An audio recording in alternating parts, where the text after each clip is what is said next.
Hello friends, welcome to my channel Net Education. So this channel is for all the anti-UGC NET and JRF aspirants, those who are preparing for education subject paper 2. So friends, today's video going to be really important क्योंकि आज हम बहुत ही important concept पढ़ेंगे जो कि आपके unit 5 के section B के साथ डील करता है। इसके अंदर हम आज सारे के सारे मॉडल्स ऑफ करिकुलम डिज़ाइंस को डिस्कस करने वाले हैं, जिसके अंदर हम सारे ट्रेडिशनल से लेके कंटेम्प्रेरी, कॉम्पिटेंसी और सोशल रिकंस्ट्रक्शंस के जो हमारे मॉडल्स हैं हम उसको आज डिटेल में डिस्कस करेंगे। इसके साथ साथ कुछ इंपॉर्टेंट टर्म्स हैं जो भी आप यहाँ पे प्रीवियस ईयर क्वेश्चंस को सॉल्व कर रहे होंगे।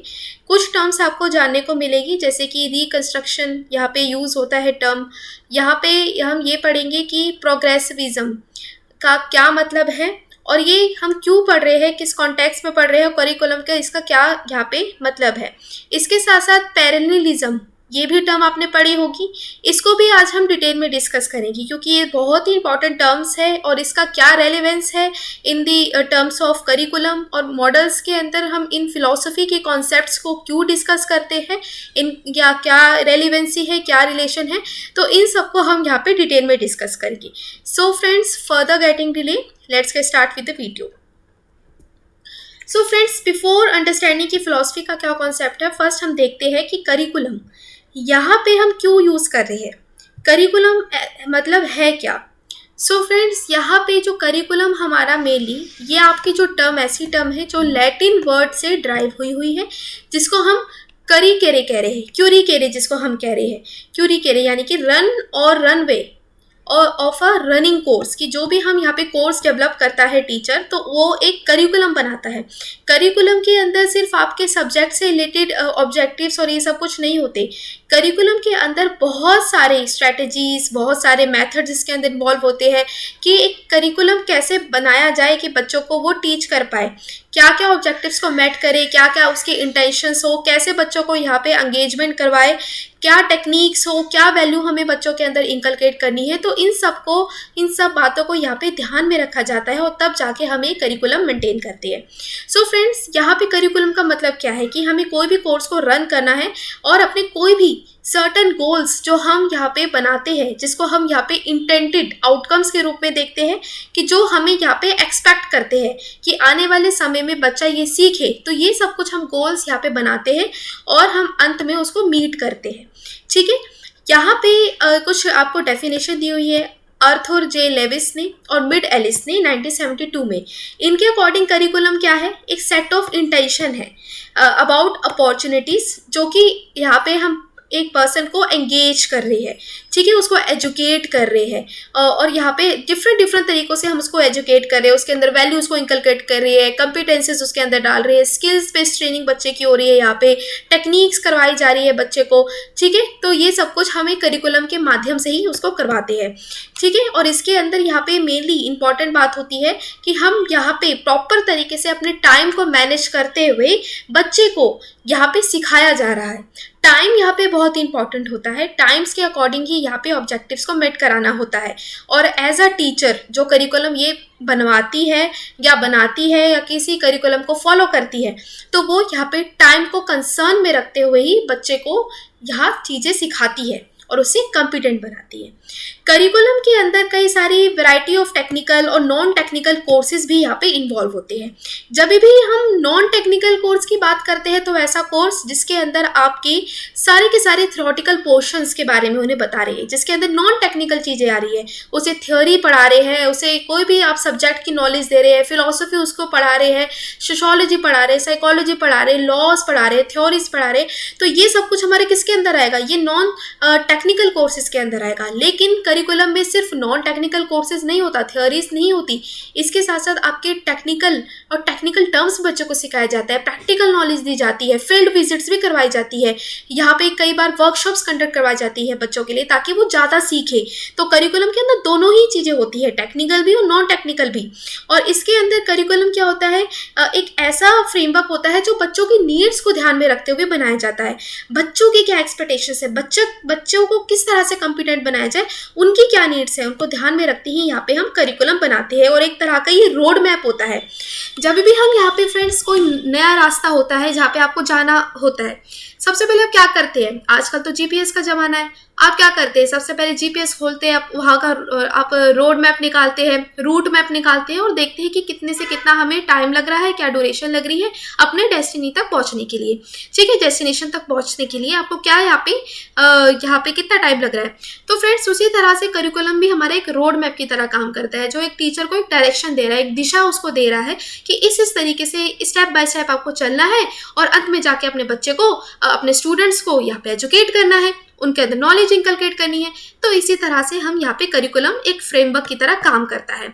और फ्रेंड्स यहाँ पे अगर आप देखेंगे मेरे प्रीवियस सेशन में भी, जिसके अंदर हमने डिटेल में डिस्कस किए थे एनसीएफ क्या था, नेशनल करिकुलम फ्रेमवर्क जो बनाते थे, है ना, कौन बनाता था, कि एनसीईआरटी बनाती थी बच्चों के लिए, स्कूल एजुकेशन के लिए। तो यही सब कुछ हमारा करिकुलम के अंदर आता है, जिसमें स्टेप बाय स्टेप टीचर उस करिकुलम को फॉलो करती है और बच्चों के अंदर नॉलेज को इंकलकेट करती है। ठीक है फ्रेंड्स, तो आई होप ये आपको समझ आया होगा। नेक्स्ट फ्रेंड्स, नेचर क्या है करिकुलम का। अब फ्रेंड्स हमने ये सीखा है कि करिकुलम क्या है, एक एज एन रोड मैप की तरह काम करता है टीचर के लिए। उसी तरह से करिकुलम हमारा प्लान वाइज चलता है, प्लान के अकॉर्डिंग चलते हैं हम। करिकुलम को एज एन एक्सपीरियंस की तरफ देखते हैं, क्योंकि यहाँ पे कई सारी चीज़ें हम बच्चों को कराते हैं ताकि बच्चों के अंदर वो एक्सपीरियंस जनरेट हो सके, ना सिर्फ वो एक पर्टिकुलर क्लास में उस चीज़ को सीखे, लेकिन बाहर भी जाके मतलब नॉलेज उसको ऐसी कराओ, ऐसी दो कि वो बाहर भी जाके एप्लीकेबल हो। प्रैक्टिकल वर्ल्ड में अगर वो नॉलेज लगा रहा है तो वो भी वो एप्लीकेबल हो, सिर्फ थ्योरी नहीं पढ़ानी है, एक्सपीरियंस दो बच्चे को ताकि वो 4 लोगों से compete कर सके बाहर जाके।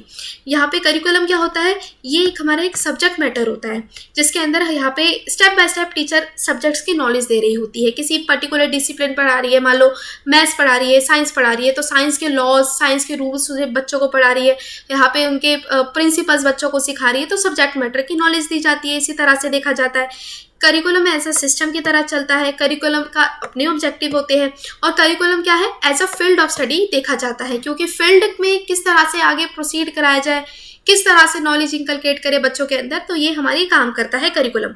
ये इसके नेचर्स थे। अब फ्रेंड्स यहाँ पे कुछ टर्म्स है, आपको ये देखने में काफ़ी लग रहा होगा कि ये बेसिक टर्म्स है कि करिकुलम क्या है, असेसमेंट क्या है, टीचिंग क्या है।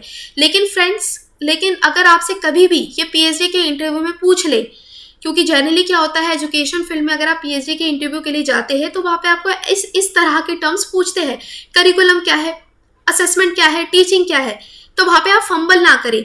इसलिए यहाँ पे स्पेशली लेकर आई मैं, क्योंकि ये क्वेश्चन को आप ध्यान में रखें, इसे समझिए कि इन तीनों टर्म्स के अंदर डिफरेंस होता है बहुत बड़ा, और हम वहाँ पे जाके फंबल कर लेते हैं क्योंकि हम तीनों को एक ही तरह से समझते हैं, लेकिन तीनों एक नहीं है, अलग है। अब देखते हैं कैसे। करिकुलम क्या है, करिकुलम की what knowledge to we want the students to acquire. Curriculum क्यों बनाते हैं कि हमें जो बच्चों के अंदर नॉलेज उन्हें इंकलकेट करनी होती है, वैल्यूज उनके अंदर डालनी पड़ती है, तो वो हमारे करिकुलम के अंदर आता है कि जो नॉलेज हम बच्चों को चाहते हैं कि वो अक्वायर करें, तो वो करिकुलम के अंदर आता है। एक तरह से यहाँ पे हम फ्रेमवर्क डेवलप करते हैं। ठीक है, फ्रेमवर्क हम यहाँ पे डेवलप करा रहे हैं, फ्रेमवर्क हम यहाँ पे डेवलप करा रहे हैं। इसके अलावा फ्रेंड्स यहाँ पे टीचिंग क्या है, टीचिंग एक ऐसा प्रोसेस है कि उस जो नॉलेज को किस तरह से डिलीवर किया जाए, किस तरह से बच्चों के अंदर नॉलेज को डिलीवर किया जाए, किस तरह से वो सीखे। अब जैसे कि यहाँ पे कई सारे टीचर्स होते हैं, स्लाइड से के रट रहे होते, पढ़ा रहे होते बच्चों को, लेकिन क्या वो पढ़ाना टीचिंग स्किल्स के अंदर आता है? नहीं, बिल्कुल नहीं।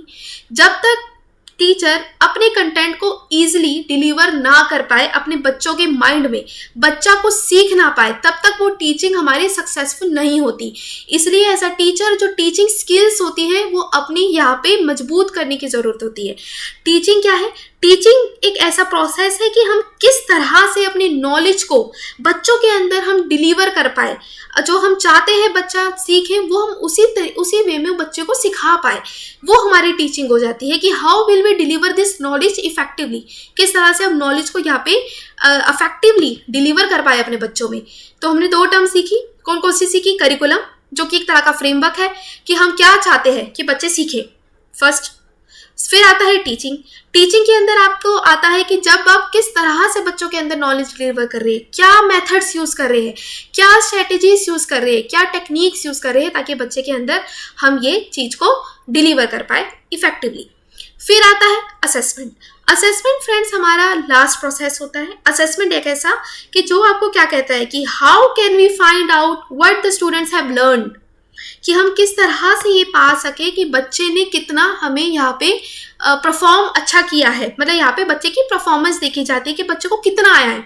असेसमेंट कैसे करोगे, दो मतलब कई तरीके के होते हैं यहाँ पे असेसमेंट के टाइप। या तो आप फॉर्मेटिव असेसमेंट करें बच्चों की, यानी कि ऑन गोइंग क्विज लेते रहे, बीच बीच में क्लास में पूछते रहे उठा के कि क्या आया है उन्हें समझ में, क्या नहीं आया।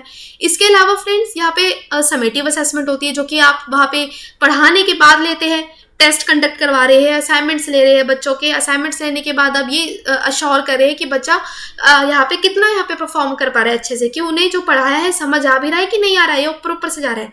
तो इसके लिए हम असेसमेंट करते हैं। ठीक है, असेसमेंट हमें क्या करता है, ये हमें एक तरह की डायरेक्शन देता है कि अगर आपने जो बच्चे के अंदर डाला है, बच्चे ने सीख पाया है कि नहीं। अगर नहीं सीख पाया है तो ये चांस होता है टीचर के लिए कि वो फिर से अपने नई तरीके से स्ट्रेटेजीज बदले, नई तरीके से स्ट्रेटेजीज और नई तरीके से टीचिंग वे में बच्चे को पढ़ाए, ताकि बच्चा इजिली कवर कर पाए, इजिली कैचअप कर पाए नॉलेज को। ठीक है, आई होप ये तीनों में डिफरेंस पता चला होगा, करिकुलम, टीचिंग और assessment. What is curriculum? Curriculum means what knowledge do we want the students to acquire, teaching how will we deliver this knowledge effectively, and assessment how can we find out what students have learned and use it to inform the curriculum and teaching. okay, I hope कि आपको समझ आया होगा। अब कभी भी जाके fumble नहीं करना इंटरव्यू में, क्योंकि ये क्वेश्चंस पूछे जाते हैं और ये पर्सनल एक्सपीरियंस के बेसिस पे आपको बता रही हूँ। ये छोटी छोटी टर्म्स होती है, आपसे पूछी जाती है, आपके कोई भी फील्ड के हो, चाहे स्पेशली अगर आप एजुकेशन फील्ड के हो, वहाँ पे इंटरव्यू देने जा रहे हो, तो ये डिफरेंस पूछा जाता है बाय फैकल्टी। ठीक है, नेक्स्ट। अब फ्रेंड्स यहाँ पे किस तरह से करिकुलम को लिखे, एक यहाँ पे प्रोसेस होता है कि किस तरह से आप करिकुलम को लिखते हो। सबसे पहले क्या करते हो, सबसे पहले आप डिटरमाइन करते हो अपने विजन को। कोई भी टीचर है, कोई भी करिकुलम बनाना चाहते हैं, अपने विजन को डिफाइन करती है कि does this design accurately and clearly reflect the learning intentions for our students. कि आप सबसे पहले करिकुलम बनाने से पहले ये डिटरमाइन करते हो, ये सोचते हो कि क्या मैं ये करिकुलम बना रहा हूँ, ये मेरे बच्चों के लिए इफेक्टिव होगा कि नहीं होगा। अगर मैं चाहता हूँ एक ऐसा करिकुलम बनाऊँ अपने बच्चों के लिए जो कि मेरे बच्चों के अंदर मोरल वैल्यूज इंकलकेट कर सके, ठीक है, वो बच्चे को प्रैक्टिकल बनाए, तो क्या मैं ये जो करिकुलम बना रहा हूँ, जो टेक्निक्स यहाँ पे डाल रहा हूँ, जो स्ट्रेटेजीज यहाँ पे डाल रहा हूँ, ये इफेक्टिव होगी आगे जाके मेरे बच्चों के लिए। तो हर एक टीचर ये सोचती है कि उनके स्टूडेंट्स किस तरह से सीखे। तो सबसे पहले क्या होता है, आप विजन क्रिएट करते हो, एक इंटेंशन बनाते हो कि किस पर्पस के लिए आप ये करिकुलम प्रिपेयर कर रहे हो। फिर आता है आउटलाइन करना ओवरआर्चिंग टॉपिक्स को, कि how can we organise this curriculum to fully address our content, कि हम इस करिकुलम को किस तरह से ऑर्गेनाइज करें कि ये पूरी तरह से सारे के सारे जो आउटकम्स हमने सोचे हैं वो फुलफिल कर पाए। ये हमारा सेकंड स्टेप होता है। फिर आता है हमारा थर्ड स्टेप, कि जब हमारा एक ऐसा स्टेप कि आप रिव्यू करते हो करंट करिकुलम को। मान लो आप एक नया करिकुलम बनाते हो, लेकिन टीचर कभी भी नया करिकुलम बनाने से पहले प्रीवियस करिकुलम को भी पूरी तरह से रिव्यू करता है कि पुराने करिकुलम में ऐसा क्या था कि जो बच्चों के लिए नाकाबिल साबित हुआ, या फिर कुछ पॉइंट्स उधर ऐसे थे जो काबिल साबित हुए। तो वही टीचर क्या करती है, जो पॉइंट्स उन्हें अच्छे लगते हैं वो इसमें डालती है, कि फिर से वो अगर वो चाहती है यहाँ पे इन पॉइंटर्स को उठा के बच्चे के अंदर कुछ नॉलेज हम जनरेट कर पाए, तो वो उसे डालती है, रिव्यू करती है किसी भी चीज़ को। रिव्यू करने के बाद यहाँ पे रिवाइज होता है, पुराने करिकुलम को रिवाइज किया जाता है, तब जाके नया करिकुलम यहाँ पे मेंटेन होता है। फिर आता है फोर्थ स्टेप, कि जब आप ऑर्गेनाइज करते हो अपने स्टैंडर्ड्स को कि आपको क्या क्या चाहिए, आपने आउटकम्स अच्छे से लिखो। पहले आउटकम में क्या चाहते हो कि मान लो बच्चा यहाँ पे सबसे पहले यहाँ पे एग्जांपल देती हूँ आपको। सबसे पहले बच्चा यहाँ पे मान लो इंग्लिश कोर्स सीखना चाहता है, इंग्लिश सीखना चाहता है अब यहाँ पे, तो आप क्या करोगे, उसके लिए कोर्स बना रहे हो। कोर्स बनाने से पहले सबसे पहले क्या करोगे, अपने इंटेंडेड जो आउटकम्स है वो लिखोगे। क्या कराओगे, सबसे पहले एक ऑब्जेक्टिव लिखा कि बच्चे को सबसे पहले टेंस आना चाहिए, that student should know how to use may be basic grammar होने आनी चाहिए। वोकैबुलरी पे काम करवाओ पहले बच्चों की, वोकैबुलरी पे काम करवाओगे, फिर बाद में सेकंड आउटकम क्या कराओगे, उसे एक मिनी सेंटेंसेस डेवलप करवाने को बोलोगे। मिनी सेंटेंस कि छोटे छोटे सेंटेंस वहाँ पे डेवलप करे। या तो बच्चा क्या कर सकता है, वर्ब सीखे, है ना, क्रिया सीखे, हेल्पिंग वर्ब सीखे, इन सब चीज़ों को सीखे। धीरे धीरे क्या कर रहे हो आप, धीरे धीरे करके एक स्टेप बाय स्टेप लेकर आ रहे हो, ठीक है। फिर एकदम से तो वो बोलने नहीं लग जाएगा ना इंग्लिश कोर्स में ज्वाइन करते हुए, स्टेप बाय स्टेप चलेंगे। पहले वोकैबुलरी उसकी इंक्रीज करवाओगे, उसे स्क्रैबल्स खिलवाओगे, उनके वर्ड्स किस तरह से फॉर्म होते हैं वो सिखाओगे, फिर छोटे छोटे सेंटेंस दोगे, फिर पैराग्राफ से आएगा, पैराग्राफ से फिर आप बच्चों के साथ रोल प्ले करवाओगे, उसे पूरे पूरे सेंटेंसेस, पूरे पूरे पैराग्राफ उसे बोलने को कहोगे ताकि उसकी झिझक निकले, हेजिटेशन उसकी निकले। तो इस तरह से हर एक स्टेप पे आप बच्चे को सिखा रहे हो, ठीक है, हर एक स्टेप पे बच्चे को सिखा रहे हो। तो इस स्टेप में ऑर्गेनाइज करते हो अपने स्टैंडर्ड्स को। और यहाँ पे फ्रेंड्स सबसे इंपॉर्टेंट है कि ऑर्गेनाइज कर रहे हो तो यहाँ पे ना सिर्फ ऑब्जेक्टिव्स आएंगे, लेकिन उस ऑब्जेक्टिव्स को किस तरह से फुलफिल कराया जाए, कैसे ऑब्जेक्टिव को मीट कराया जाए, उसके भी आप क्या बनाओगे, यहाँ पे स्ट्रेटेजीज लिखोगे कि ये पर्टिकुलर ऑब्जेक्टिव है, इसको मैं किस तरह से कराऊंगा। मान लो अगर मुझे बच्चे को वोकैबुलरी सिखानी है तो मैं वोकैबुलरी उसको इस टेक्निक से सिखा रहा हूँ। बच्चों को अगर स्मॉल सेंटेंस बनाने हैं तो मैं सेंटेंस उसे इस टेक्निक से लगा के सिखा रहा हूँ कि ये टेक्निक यूज़ करूँगा, ये स्ट्रेटेजी यूज़ करूँगा ताकि बच्चे यहाँ पे ईजिली सीख पाए, ठीक है। तो आप ऑर्गेनाइज कर रहे हो स्ट्रेटेजीज भी और टेक्निक भी साथ साथ। फिर आता है राइट करना लेसन्स को, कि जब आप अपने लेसन्स को राइट करो कि यहाँ पे क्या करो, do my lessons intentionally teach the selected standards in smooth, कि मतलब आप लेसन्स बना रहे हो, आपने यहाँ पे देख लिया, अब आप लेसन बनाओगे कि यहाँ पे इंटेंशनली सोचोगे कि जो मैं लेसन यहाँ पे क्रिएट कर रहा हूँ तो ये सिलेक्ट हो रहे हैं, ये स्टैंडर्ड को मीट कर पा रहे कि नहीं, स्मूथ ट्रांजिशनिंग हो रही है कि नहीं, स्मूथ तरीके से काम चल रहा है कि नहीं चल रहा है, ये इंश्योर करते हो। फिर आते हैं क्रिएट करते हो, attach a variety of assessment. अब बना तो दिया, अब आप असेसमेंट देखोगे कि मान लो ये आउटकम्स अगर अचीव हो भी पा रहे, बच्चों के अंदर नहीं हो पा रहे, तो आप बीच में एक असेसमेंट रखोगे, उनकी असेसमेंट करोगे कि आप मेजर करोगे कि ये आउटकम है, बच्चों को कितना आया। अगर आया तो आप उसकी एक असेसमेंट लो, फॉर्मेटिव असेसमेंट ले सकते हो, समेटिव ले सकते हो, कोई भी असेसमेंट, इंटरिम असेसमेंट कर सकते हो। यहाँ पे बीच में चेक करोगे, असेसमेंट क्रिएट करोगे, अब ये टेस्ट लेके देखोगे कि आ रहा है कि नहीं। तभी क्या होता है कि जब भी बच्चा कोर्स कोई भी करता है तो उसके हर चौथी क्लास में एक तरह का डाउट क्लियरिंग सेशन होता है। डाउट क्लियरिंग सेक्शन होता है जिसमें टीचर ये असेस कर पाए कि बच्चों को कितना आ रहा है। कभी कभी टेस्ट भी रखती है हर एक चौथे क्लास के बाद, तो इस तरह से असेसमेंट होती है बीच बीच में। फिर आप क्या करते हो, डिटरमाइन करते हो मटेरियल्स और रिसोर्सेज जो आपको जरूरी होता है कि व्हाट मटेरियल्स या vocabulary and resources should I include for teacher success, कि मतलब किस तरह के मटेरियल्स और रिसोर्सेज मैं यहाँ पे यूज़ कर सकता हूँ, और अगर कोई कमी आ रही है मान लो तो कौन से यहाँ पे रिसोर्सेज मैं यूज़ करूँ ताकि वो बच्चा फिर से सीख पाए सही तरीके से। फिर लास्ट स्टेप आता है 8वां कि जब आप क्या करते हो, सारे के सारी चीज़ों को एक साथ इकट्ठा करते हो, इकट्ठा करने के बाद उसको क्या करते हो, ग्राउंड पे जाके इम्प्लीमेंट कर देते हो, ठीक है। इस तरीके से हम यहाँ पे पूरा का पूरा करिकुलम देखते हैं कि किस तरह से हमें बनाना होता है। अगर कोई कमी आती है फिर से उसको डेवलप करते हैं, तो ये प्रोसेस ऐसे ऑन गोइंग होता है, चलता रहता है। अब फ्रेंड्स सबसे इंपॉर्टेंट बात है यहाँ पे डिफरेंस देख लेते हैं, करिकुलम और सिलेबस के बीच में क्या डिफरेंस है।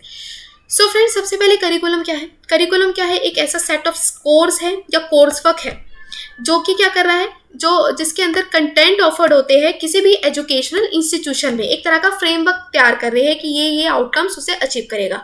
लेकिन सिलेबस क्या है, सिलेबस एक तरह की डिस्क्रिप्टिव लिस्ट ऑफ सब्जेक्ट्स है जो कि हम क्लास में पढ़ाते हैं। करिकुलम आपका बड़ा होता है, ब्रॉडर होता है ना, करिकुलम आपका ब्रॉडर होता है जो आपको पूरा सेट ऑफ कोर्सेज के अंदर आता है। लेकिन सिलेबस आता है जो आप पर्टिकुलर अपनी क्लास में पढ़ा रहे हैं, पर्टिकुलर क्लास में पढ़ा रहे हैं वो इसके अंदर आता है। डिस्क्रिप्टिव लिस्ट होती है आपके सब्जेक्ट्स की जो आप क्लास में पढ़ा रहे होती हैं। अब फ्रेंड्स जो भी सिलेबस होता है ना, ये हमारा ग्रास रूट लेवल पे बनता है, ठीक है, ग्रास रूट लेवल पर बनता है, मतलब जो कि टीचर बनाती है। लेकिन जो करिकुलम है ये अथॉरिटी जनरेट करती है। अब जैसे कि एनसीईआरटी है, एनसीईआरटी बच्चों के लिए, स्कूल एजुकेशन के लिए करिकुलम बनाती है। ये किस लेवल पर बना रही है, ये पूरे नेशनल लेवल पे बना रही है या स्टेट लेवल पे बना रही है या डिस्ट्रिक्ट लेवल पे बना रही है। तो करिकुलम हमारा ब्रॉडर होता है और ये अथॉरिटी बनाती है इसे। लेकिन जो सिलेबस होता है ये हमारा टीचर्स बनाती है, ग्रास रूट लेवल पे बनाती है। करिकुलम को एडजस्ट नहीं कर सकते, ये पॉइंट कह रहा है कि करिकुलम को हम ईजिली एडजस्ट नहीं कर पाते, क्योंकि इसके अंदर अगर आप कोई भी चीज़ बीच में डालने की कोशिश करेंगे तो पूरा फ्लो बिगड़ जाता है। लेकिन जो सिलेबस आप करते हो, क्योंकि ये मिनी तौर पे बनता है, ग्रास रूट लेवल पे बनता है, तो आप ये इजिली एडजस्ट कर सकते हो। समझ आया डिफरेंस।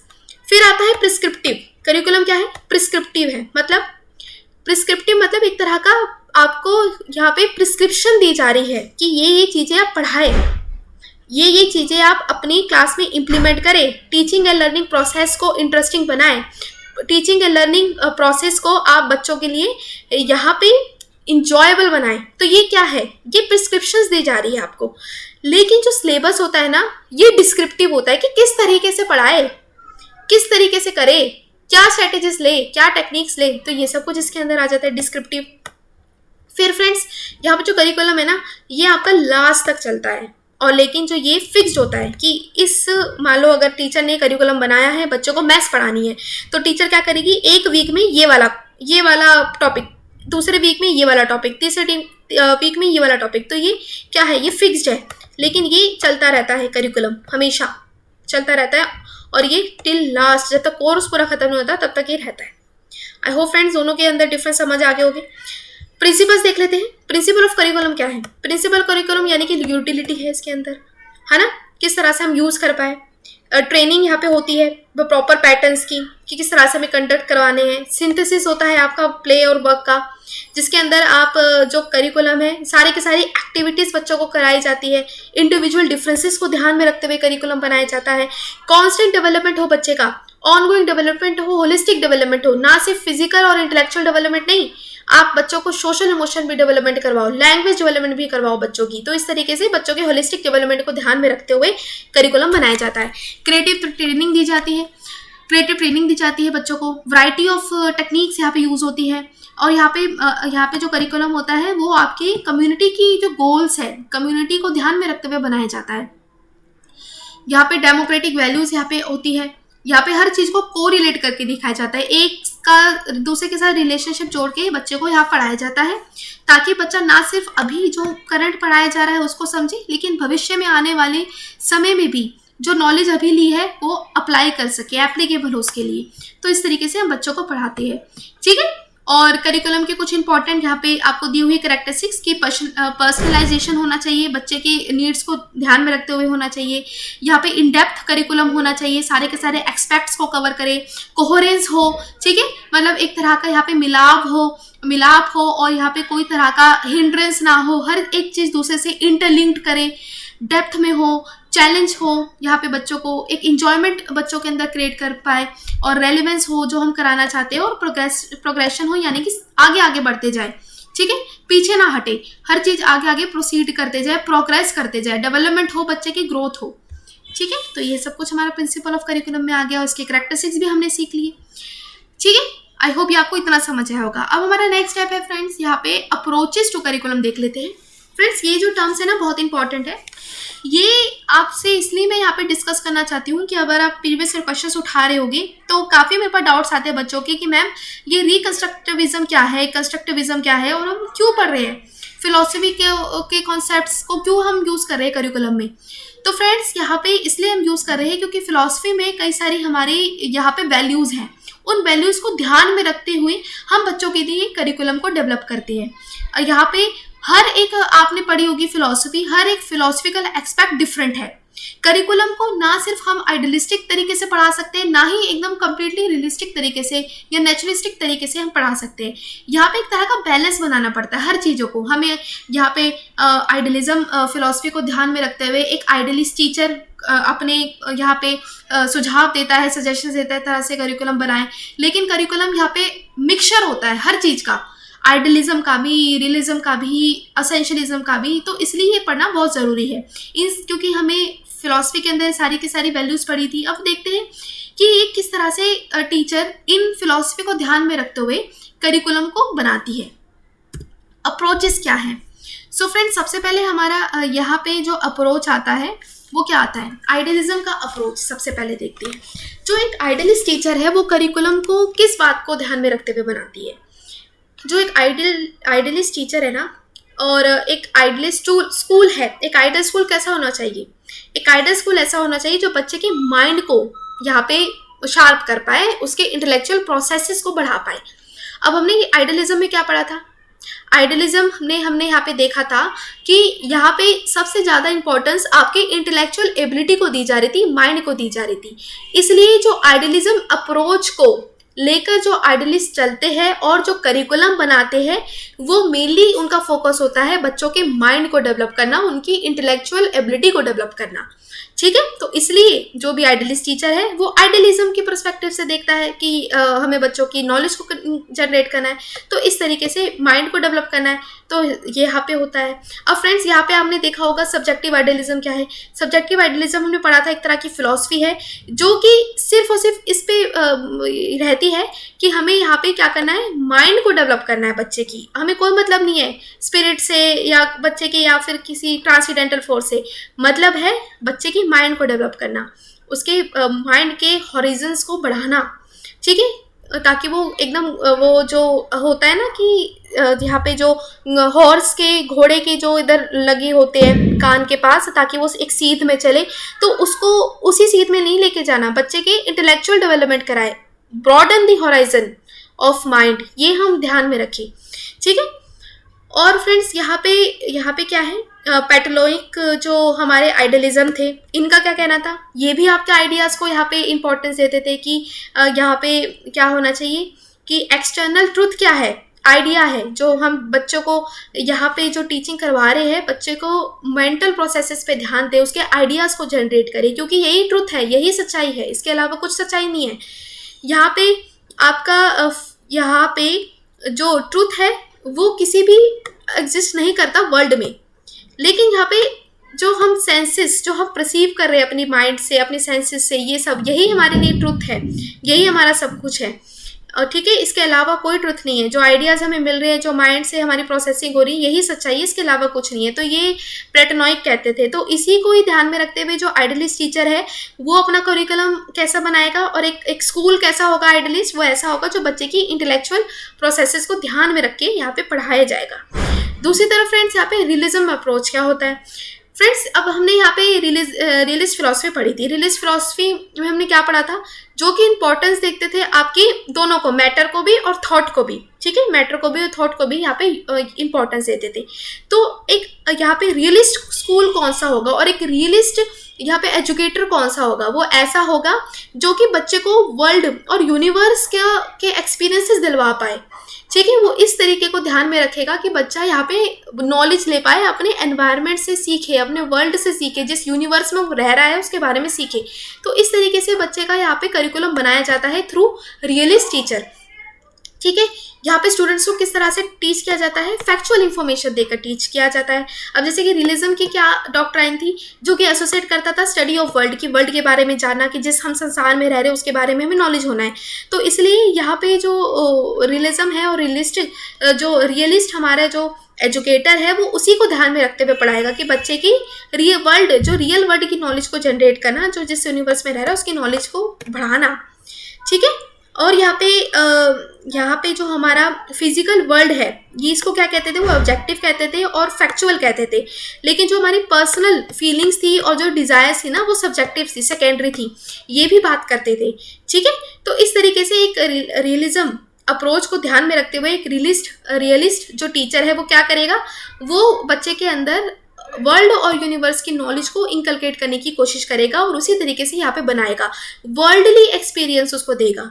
ठीक है, नेक्स्ट है पैरेललिज्म। अब पैरेललिज्म क्या है, पैरेललिज्म भी टर्म आपके बहुत यूज होगी और फ्रेंड्स इसको स्टार लगा लो, इतनी इंपॉर्टेंट है ना कि आप हर क्वेश्चन पेपर में आती है, हर पेपर में ये पैरेललिज्म वर्ड आती है, तो कंफ्यूज नहीं होना, इसको सीखो भी।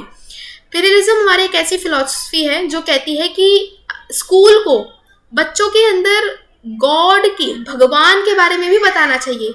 सिर्फ वर्ल्डली नॉलेज मत दो बच्चों को, संसार की नॉलेज मत दो, संसार के अलावा भी नॉलेज दो, गॉड भगवान के बारे में भी बताओ कि भगवान का क्या एग्जिस्टेंस है, भगवान क्यों है, भगवान का क्या महत्व है, इसके बारे में भी पढ़ाओ। और फ्रेंड्स यहाँ पे जो पैरेललिज्म थे ना, वो परमानेंसी पे बिलीव करते थे।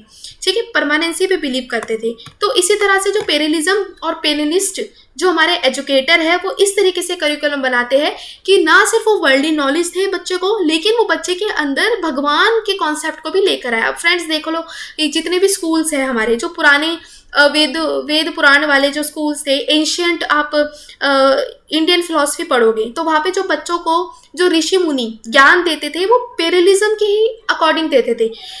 पेरलिस्ट थे वो क्या कहते थे, वो कहते थे कि वर्ल्डली नॉलेज तो ठीक है, इस संसार के बारे में अनुभूति होना तो ठीक है, लेकिन इस संसार के परे भी भगवान से किस तरह से मिलन कराया जाए अपनी आत्मा का, वो भी इम्पॉर्टेंट है। वो भी बच्चों को पढ़ाओ, दोनों तरीके से पढ़ाओ।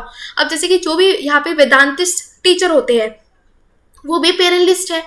यहाँ पे भगवान के बारे में भी पढ़ाओ बच्चों को, उसको महत्व देते हैं। संसार की भी नॉलेज दो, भगवान के बारे में पढ़ाओ। तो इस तरीके से पेरलिज्म इसके अंदर आता है, जो कि मेनली आपके परमानेंसी पर बिलीव करते हैं।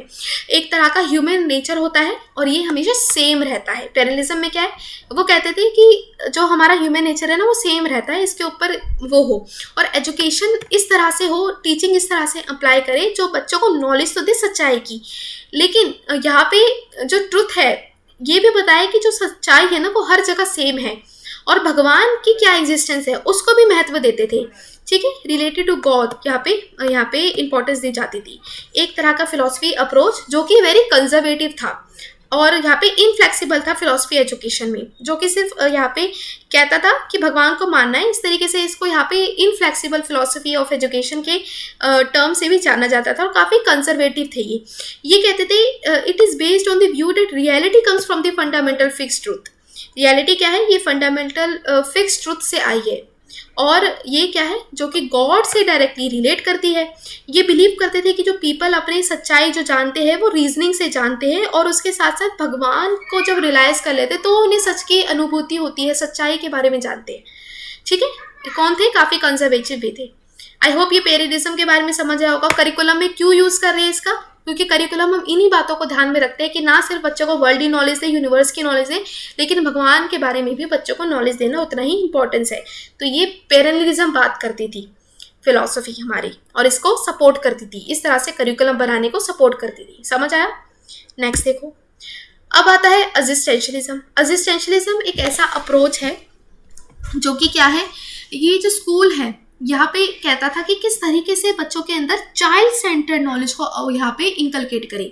अब फ्रेंड्स, असिस्टेंशलिज्म क्या करते थे, ये आपका मेनली यहाँ पे उनका कंसर्न था कि बच्चों के अंदर नॉलेज को इंस्टील करना, ताकि हम बच्चे के अंदर बेसिक एकेडमिक नॉलेज और स्किल्स को डेवलप कर पाए और उनके करैक्टर को डेवलप कर पाए। यहाँ पे सिर्फ बच्चे को करिकुलम के थ्रू सिर्फ नॉलेज नहीं थोप देना, उसके अंदर ड्रिलिंग सिस्टम नहीं करनी कि मतलब आपने दिमाग में ड्रिल लगाया और उसके अंदर नॉलेज उसको घुसा दी।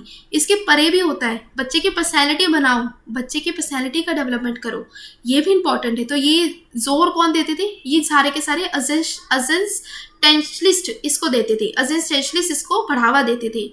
और इनका कहते थे कि स्कूल एक ऐसा हो जो इस तरह की नॉलेज बच्चों के इम्पार्ट कर पाए, जो चाइल्ड सेंटर्ड हो, बच्चों के लिए ही बनी हो, उस तरह की नॉलेज हम यहाँ पे डेवलप कर पाए।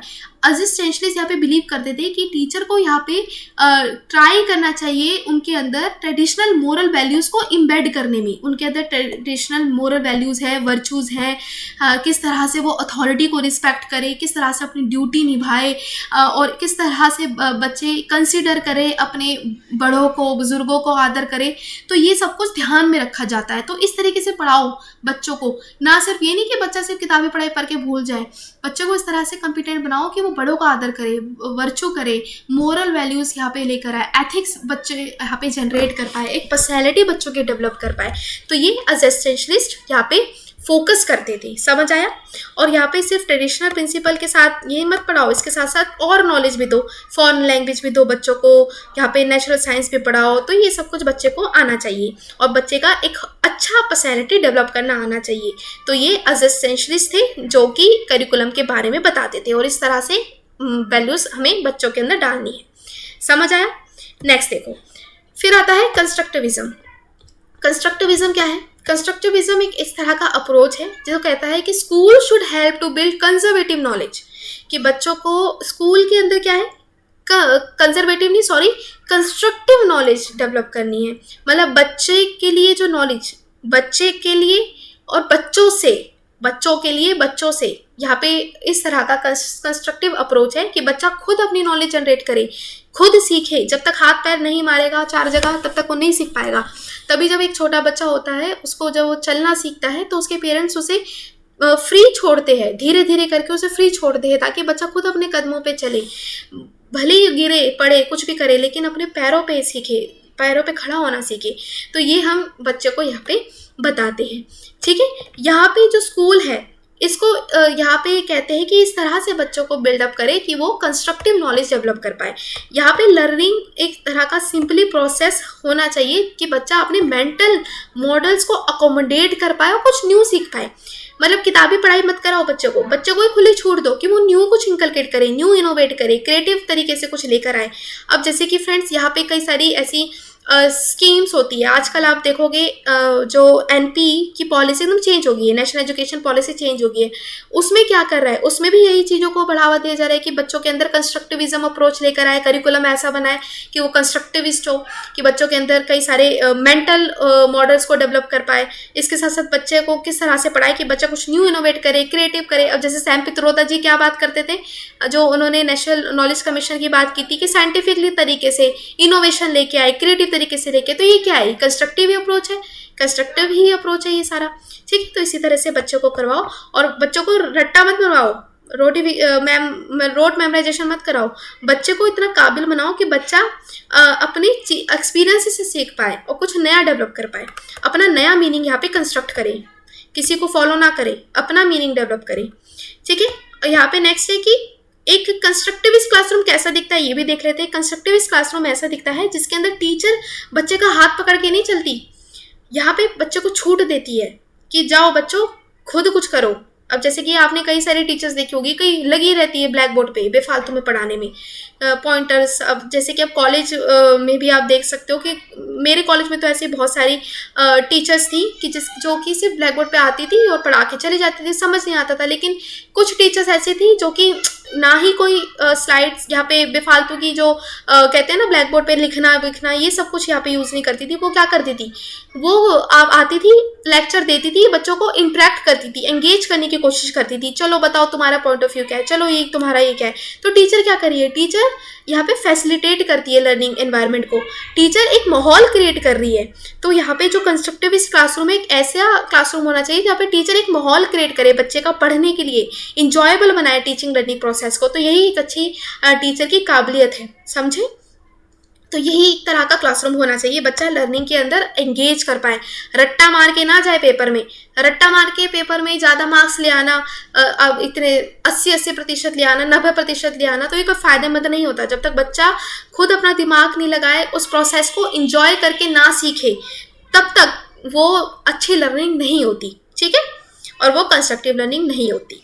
Next, reconstructivism approach. Reconstructivism approach आता है एक ऐसा अप्रोच जिसके अंदर ये कहते हैं कि स्कूल को एक तरह से शेप करना चाहिए बच्चे के बिहेवियर को, ताकि बच्चा जो भी चीज़ को रीइंफोर्स कर पाए, प्रॉपर लर्निंग करे और एक बिहेवियर प्रैक्टिस को यहाँ पे डेवलप कर पाए। और फ्रेंड्स यहाँ पे रिकंस्ट्रक्टिविज्म के अंदर ना प्रोग्रेसिविज्म आता है। ये जो मैंने हाईलाइट कर रखा है ना, लिख लो, ये प्रोग्रेसिविज्म, इसको नोट बनाओ और लिखो, ये प्रोग्रेसिविज्म है। इसका मतलब क्या है और ये दिया किसने था, फेवर किसने किया था। ये एक ऐसा गोल है जो हेल्प करता है हर एक बच्चे को, ताकि बच्चा रैशनली तरीके से सीख पाए। मतलब ये नहीं कि टीचर जो पढ़ा रही है बस रट्टा मार के वही फैक्ट लिख दिया, समझो, रैशनैलिटी लेकर आओ। अगर ये चीज़ ऐसे हो रही है, अगर टीचर ने आपको बोला कि चलो ये वाला फॉर्मूला लगा के सॉल्व करो, नहीं, दूसरा फॉर्मूला देखो, क्या उस फॉर्मूले से भी हो सकता है। रैशनैलिटी लेकर आओ, सोचने समझने की पावर को इंक्रीज करो। तो ये सब प्रोग्रेसिविज्म के अंदर आता है।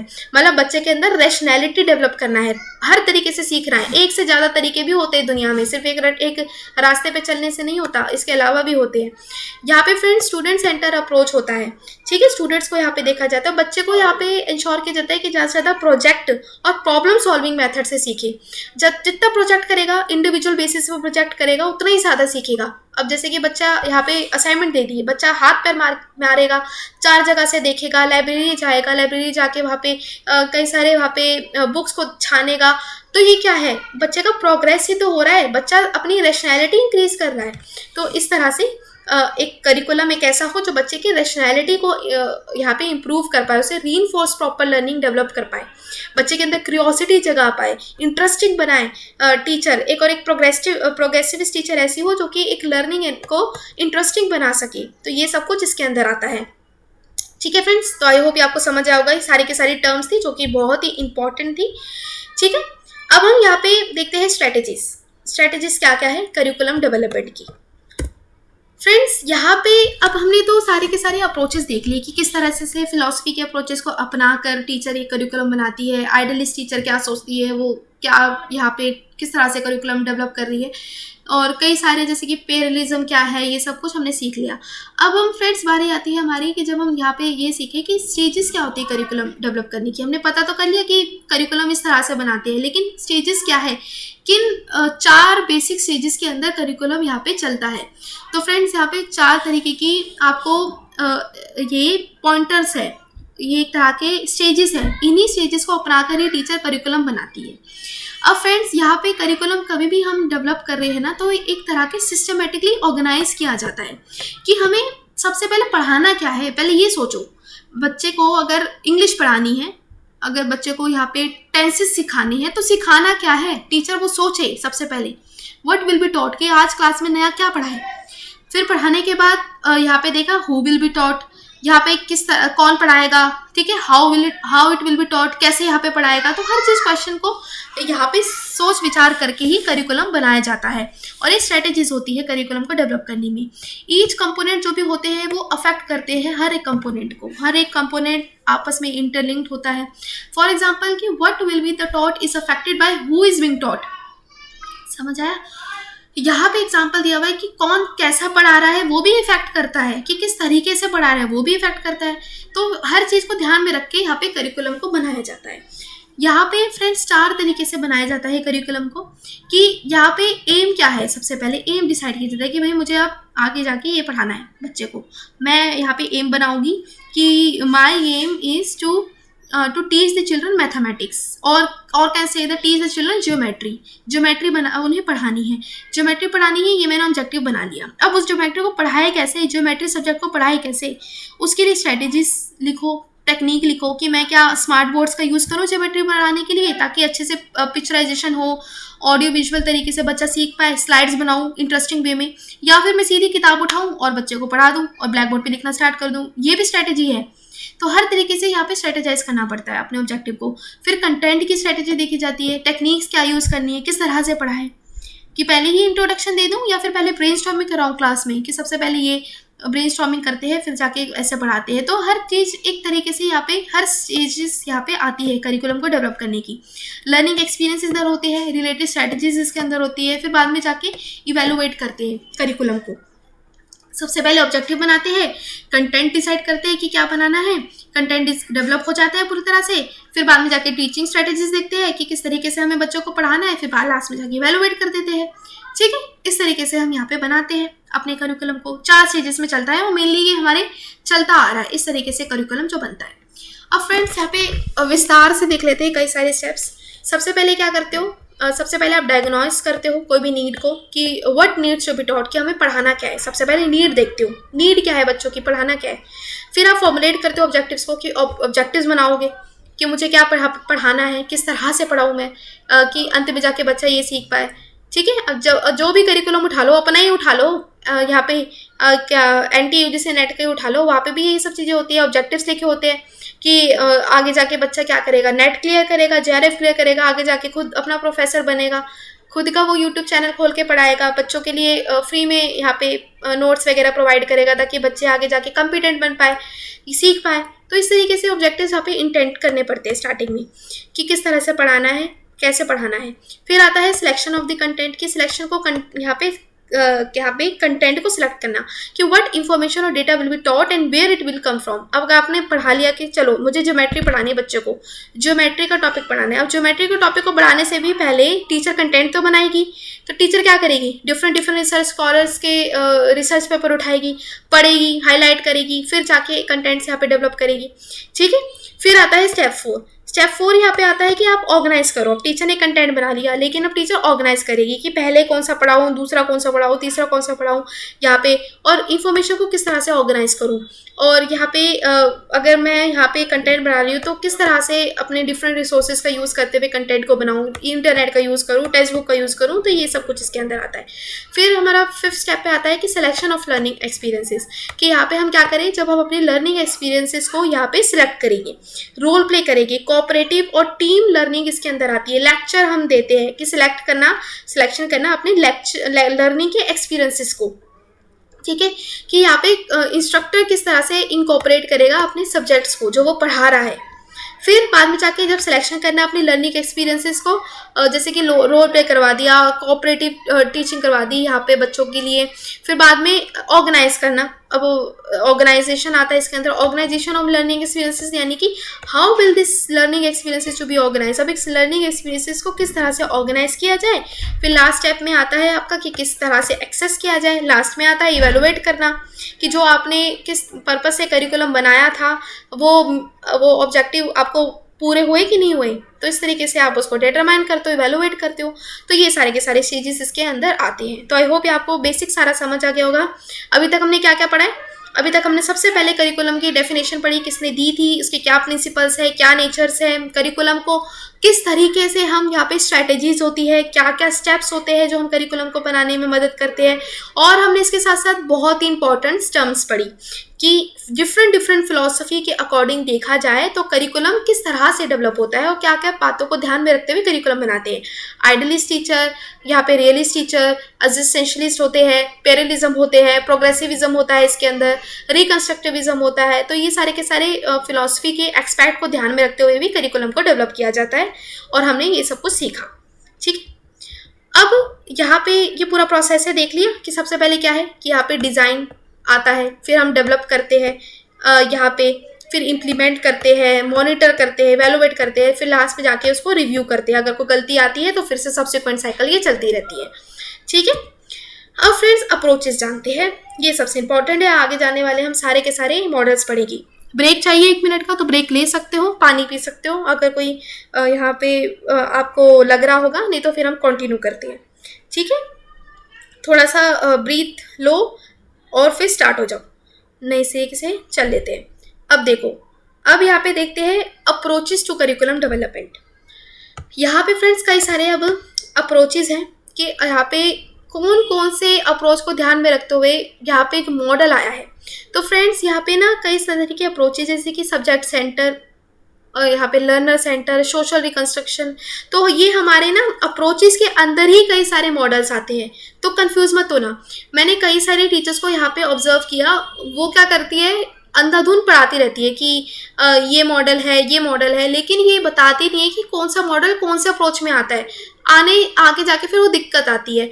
तो उस दिक्कत को आज हम ख़त्म कर लेंगे, आगे आने वाले जो हम सारे के सारे मॉडल्स को अच्छे से पढ़ लेंगे, ताकि हमें कोई दिक्कत ना आए, अपने गोल जेआरएफ को ईजिली अचीव कर पाए।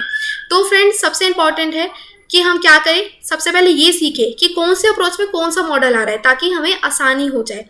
तो वो भी हम साथ के साथ लिखते जाएंगे। तो अगर कॉपी पेन नहीं है हाथ में तो उठा लो, और जिस तरह से मैंने ये बनाया है उसी तरह से बनाओ और लिखो।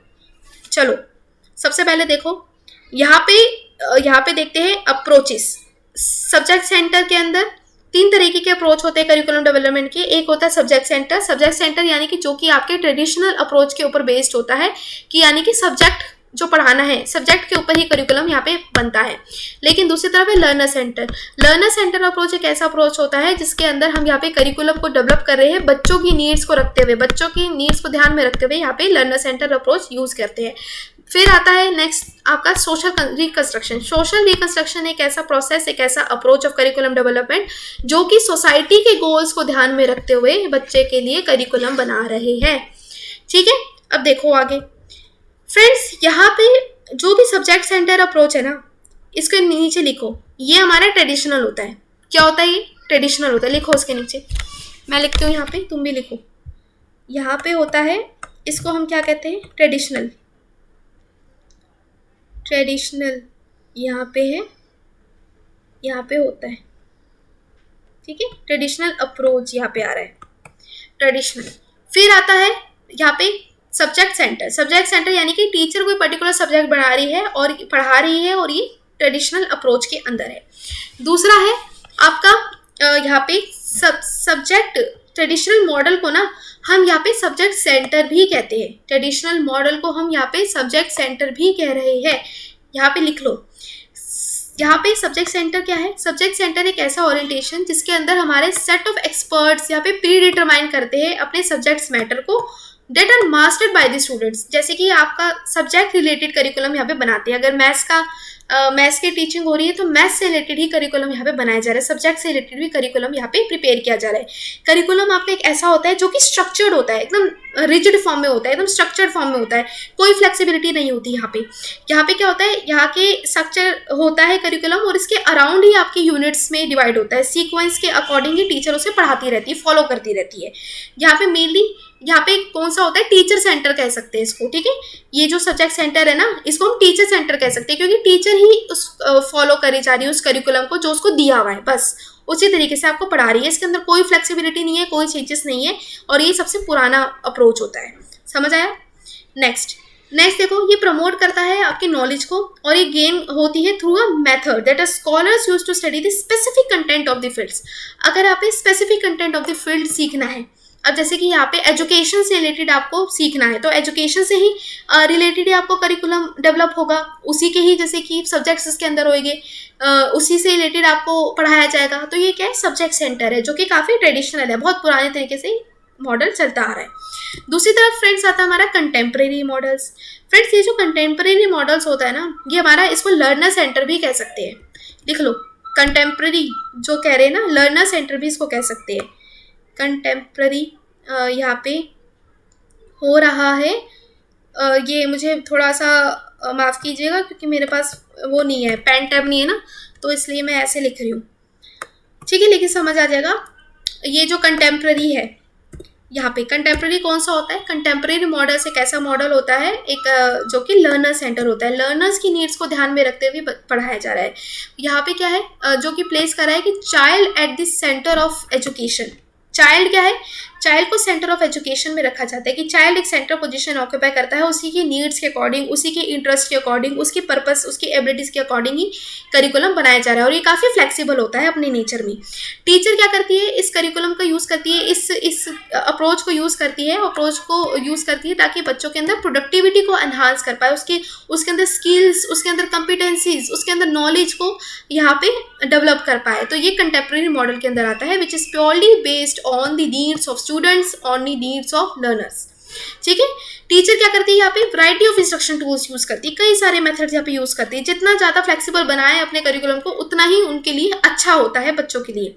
ठीक है, यहाँ पे बच्चे की नीड्स को रिस्पेक्ट किया जाता है, बच्चे को रिस्पेक्ट किया जाता है, बच्चे को खुली छूट दी जाती है। बच्चा कई सारी नॉलेज, कई सारी स्किल्स सीखे, कुछ नया डेवलप करके लेके आए, बच्चे को ये फ्रीडम दी जाती है।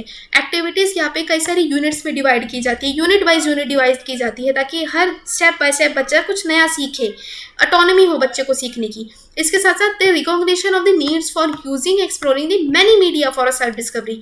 यहाँ पे अब सब्जेक्ट सेंटर था, अब टीचर ने इसको लिख के दिया था तो पर्चे पे कि भाई इसको इसे ब्लैक बोर्ड मेथड से पढ़ाओ, तो ब्लैक बोर्ड मेथड का ही यूज़ करके टीचर पढ़ा रही थी। लेकिन अब ऐसा काम नहीं चलता। अब जो भी कंटेम्प्रेरी मॉडल्स को यूज़ करेगा, लर्नर सेंटर अप्रोच को यूज़ करेगा, तो इसके अंदर कई सारी मीडिया का यूज़ आना चाहिए, कई सारे रिसोर्सेज का यूज़ करके बच्चों को पढ़ाना आना चाहिए, ऑडियो एड्स का, विजुअल एड्स का, प्रिंट मटेरियल्स का, फ्लैश कार्ड्स का, और यहाँ पे आपके सही रोल प्ले का, ये सारे के सारे मीडिया के सोर्सेज का यूज़ करके बच्चों को पढ़ाना चाहिए। लर्नर सेंटर अप्रोच जिसको कहते हैं। फिर यहाँ पे सेल्फ डायरेक्शन को एम्ब्रेस किया जाता है। ठीक है, सेल्फ डायरेक्शन उसके अंदर पढ़ाई जाती है, कॉन्फिडेंस बिल्डअप किया जाता है। ये सब कुछ कंटेम्प्रेरी मॉडल्स के अंदर आते हैं। फ्रेंड्स समझ आया? अब बारी आई मॉडल्स पढ़ने की। सो फ्रेंड्स लिखो, साथ साथ मॉडल्स पढ़ने की बारी आई है और इसको लिखो, ट्रेडिशनल मॉडल कौन सा है। फ्रेंड्स ये जो टेलर मॉडल है ना, सबसे पहला मॉडल है टेलर मॉडल।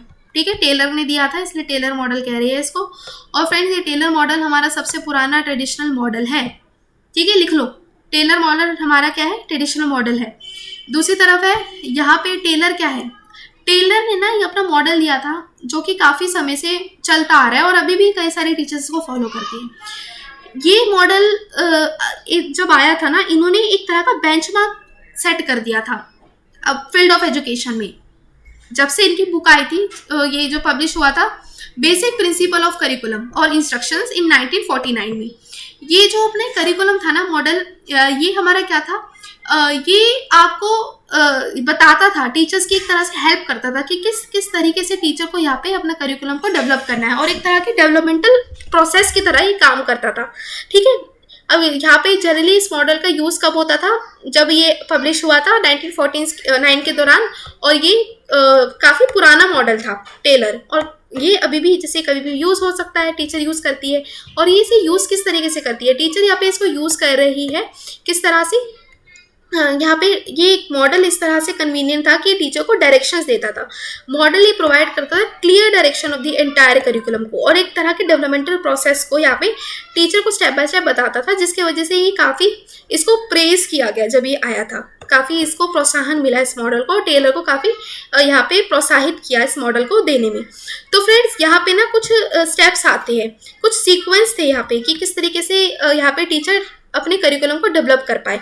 ठीक है, ये जो ऑब्जेक्टिव्स इसके अंदर थे यहाँ पे कि किस तरह से टीचर यहाँ पे करिकुलम को डेवलप कर पाए, और कौन कौन सी यहाँ पे स्ट्रेटजीज को यूज़ करते हुए एक सक्सेसफुल करिकुलम डेवलप करें। और फ्रेंड्स यहाँ पे देखो, यहाँ पे क्या करते हैं, सीक्वेंस वाइज चलता है कि what education purpose should the school seek to attend, यानी कि अगर यहाँ पे करिकुलम बना रहे हैं, कोई भी स्कूल बना रहा है, तो सबसे पहले उसको ध्यान में रखना है कि किस पर्पस को लेते हुए करिकुलम यहाँ पे बनाया जाए। अब जैसे कि पुराना मॉडल हमने देखा था, मतलब जो स्ट्रेटेजीज देखी थी करिकुलम को डेवलप करने की, वो भी इस तरह से कहती थी कि सबसे पहले क्या करोगे, कोई भी करिकुलम यहाँ पे डेवलप करोगे तो आप क्या करोगे, उसके यहाँ पे ध्यान में रखोगे पर्पस क्या है, पर्पस को ध्यान में रखोगे।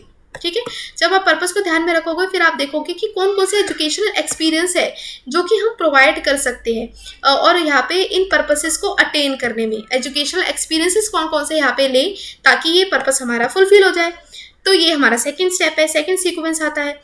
फिर आता है यहाँ पे how can this educational experiences can be effectively organise. अब यहाँ पे एजुकेशन एक्सपीरियंसेस तो देख लिए, लेकिन किस तरीके से यहाँ पे ऑर्गेनाइज कर पाए इफेक्टिवली, तो वो यहाँ पे ध्यान में रखा जाता है। सबसे पहले वही चीज़ है फ्रेंड्स, आप क्या करोगे, एम बना लोगे, ज़्यादा से ज़्यादा एम बनाओगे, ऑब्जेक्टिव्स बनाओगे। सबसे पहले यही स्टेप है, एम बना लिया, ऑब्जेक्टिव्स बना लिया, ऑब्जेक्टिव्स बना लिया, एम बना लिया। फिर बाद में स्टेप आता है कि आप क्या करोगे, यहाँ पे कई सारे उन ऑब्जेक्टिव्स को किस तरह से कराया जाए, किस तरह से फुलफिल कराया जाए, किस तरह से पर्पस को अटेन कराया जाए। ठीक है, यहाँ पे क्या करोगे, यहाँ पे आप उसको लिखोगे, क्या टेक्निक्स, क्या स्ट्रेटजीज यहाँ पे यूज़ करें तो इसको यहाँ पे हम फुलफिल करवा सकें। ठीक है, फिर आता है how can this education experiences भी इफेक्टिवली ऑर्गेनाइज। अब किस तरह से इफेक्टिवली यहाँ पे ऑर्गेनाइज करो, वो भी यहाँ पे आता है। जैसे आप ऑर्गेनाइज करते हो अपनी लर्निंग एक्टिविटीज़ को, ताकि हम अपने डिफाइन कर पाए अपने और अटेन कर पाए अपने डिफाइंड ऑब्जेक्टिव्स को। फिर लास्ट में जाके आता है how can be determine whether this जो पर्पसेस है आर बीइंग अटेन्ड, यानी कि इवेलुएशन। सेम तरीके से सेम प्रोसेस में आपका ये जो करिकुलम चल रहा है, करिकुलम डेवलपमेंट हो रहा है। सबसे पहले क्या करोगे, एम्स और ऑब्जेक्टिव्स बनाओगे, एम्स और यहाँ पे ऑब्जेक्टिव्स बना लिए। फिर इसके बाद आपका जो नेक्स्ट स्टेप आएगा वो ये आएगा कि जब आप यहाँ पे आइडेंटिफाई कर रहे हो कि इन पर्पस को किस तरह से अटेन करवाए, क्या स्ट्रेटजीज यूज़ करो, क्या मेथड्स यूज़ करो। फिर आता है थर्ड स्टेप में कि आप इन जो एजुकेशनल एक्सपीरियंसेस को कैसे इफेक्टिवली ऑर्गेनाइज कर सकते हो और क्या कर सकते हो इसके अंदर। ठीक है, फिर बाद में आपका फोर्थ स्टेप आता है कि जब आप इवेलुएट करते हो लास्ट स्टेप में। तो यही प्रीवियस वाले स्टेप की तरह चलता है। ये देखो कहा गया, ये जो स्टेप है इसी तरीके से चलता है। तो ये सबसे पुराना मॉडल था जो कि हमें टेलर ने दिया था। समझ आया, टेलर ने क्या किया था, एक तरह का बेंचमार्क सेट किया था 1949 में, जब उनका basic principle of curriculum instruction आ गया था, जो कि एक ऐसा मॉडल था जो कि यूनिवर्सल था। एक तरह से सारे टीचर्स इनके मॉडल्स का यूज़ करती थी करिकुलम बनाने में, क्योंकि ये आप जो करिकुलम था ये जो मॉडल था ये एक तरह के प्रोसेस की तरह काम करता था। टीचर को बताता था कि किस तरीके से आपको लेकर चलना, ऑब्जेक्टिव्स बनाने हैं, कंटेंट्स डेवलप करना है, मेथड्स और मेथडोलॉजी यूज़ करनी है, लास्ट में जाके इवेलुएट करना है। तो इस तरीके से चलता था। ठीक है, नेक्स्ट है आपका आउटकम बेस्ड इंटीग्रेटिव मॉडल। ठीक है, आउटकम बेस्ड इंटीग्रेटिव मॉडल। तो फ्रेंड्स ये भी आपका ट्रेडिशनल मॉडल है। ये भी आपका ट्रेडिशनल मॉडल है, इसको ध्यान में रखना है। अभी तक हमने 2 ट्रेडिशनल मॉडल देखे, एक तो अभी टेलर वाला देखा, अब हम ये देख रहे हैं आउटकम बेस्ड इंटीग्रेटिव मॉडल भी हमारा ट्रेडिशनल मॉडल है।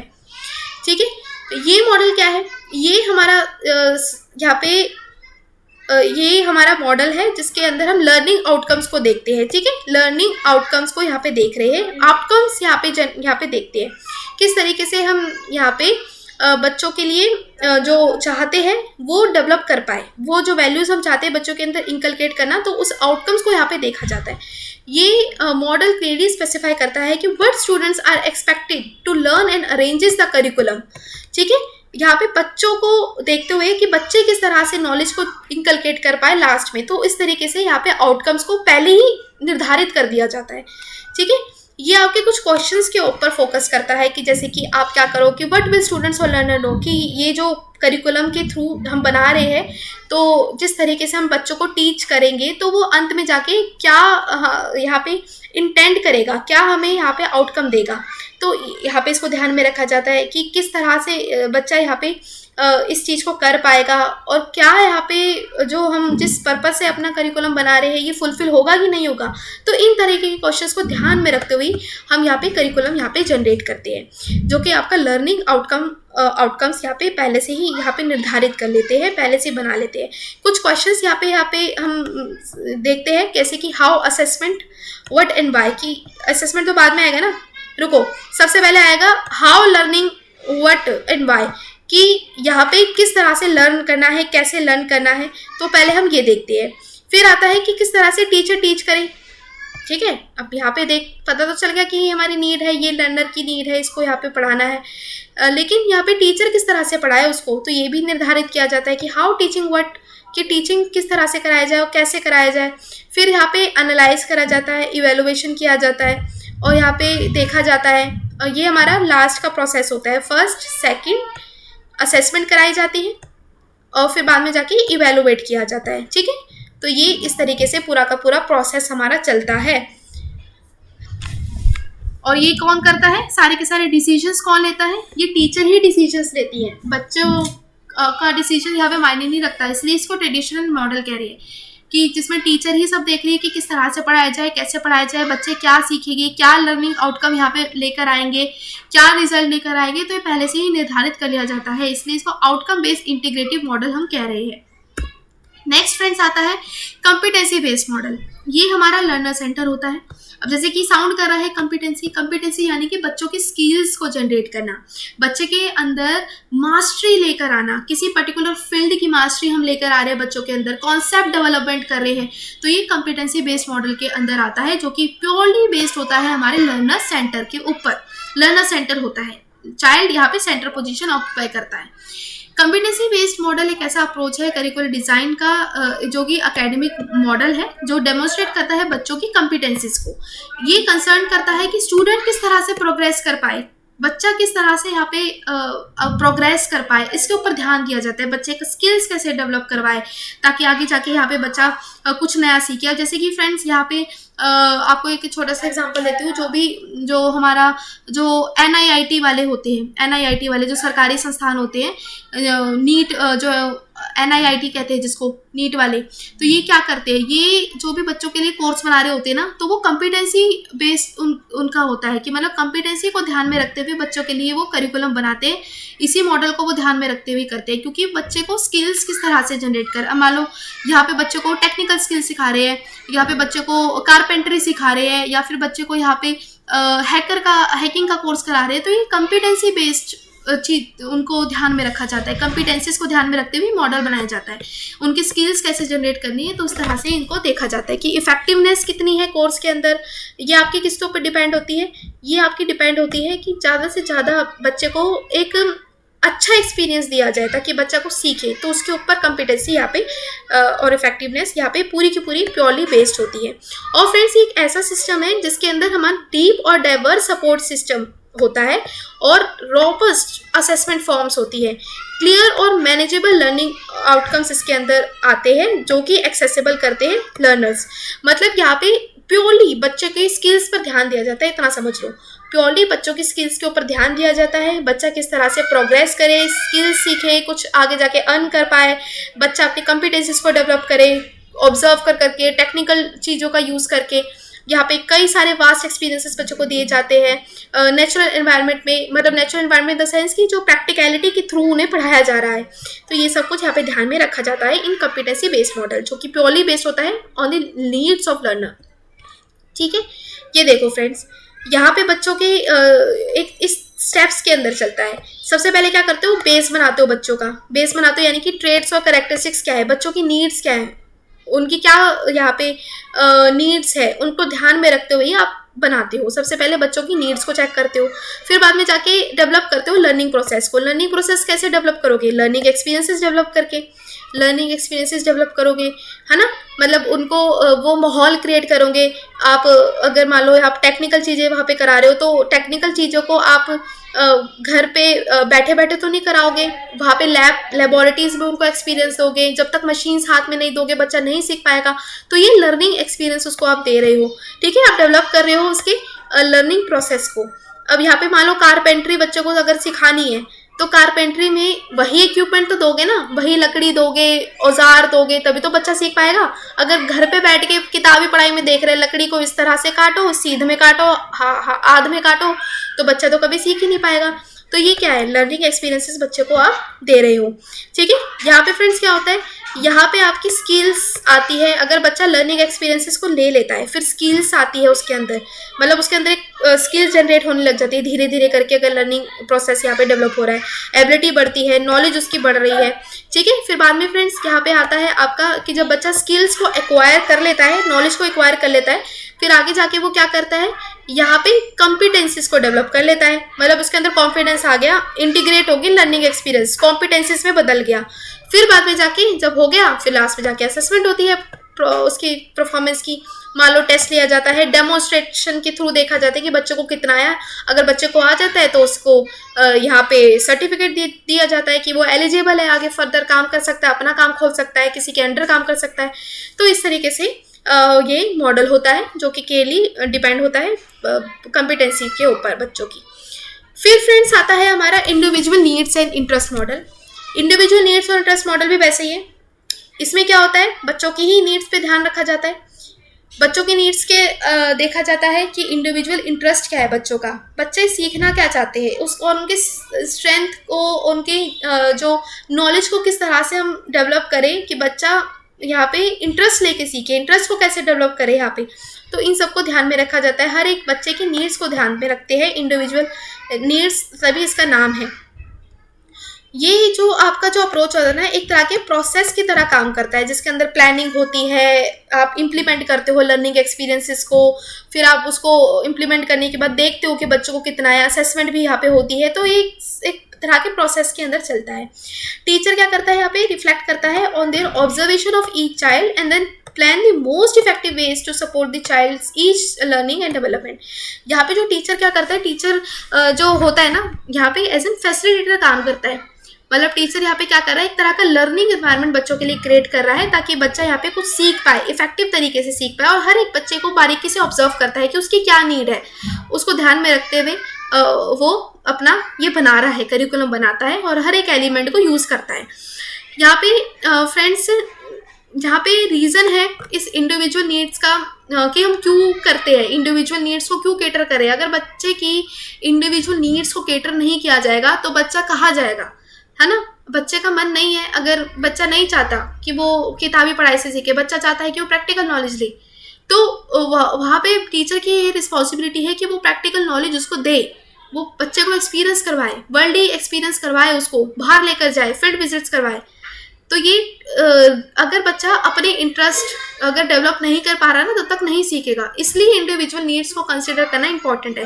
वही कह रहे हैं कि लर्निंग एक्सपीरियंसेस को अगर हम बच्चों की नीड्स के अकॉर्डिंग टेलर नहीं करेंगे ना, तो हम यहाँ पे जो लर्निंग प्रोसेस को इंजॉयबल नहीं बना सकते, एंगेजिंग नहीं बना सकते, मीनिंगफुल नहीं बना सकते।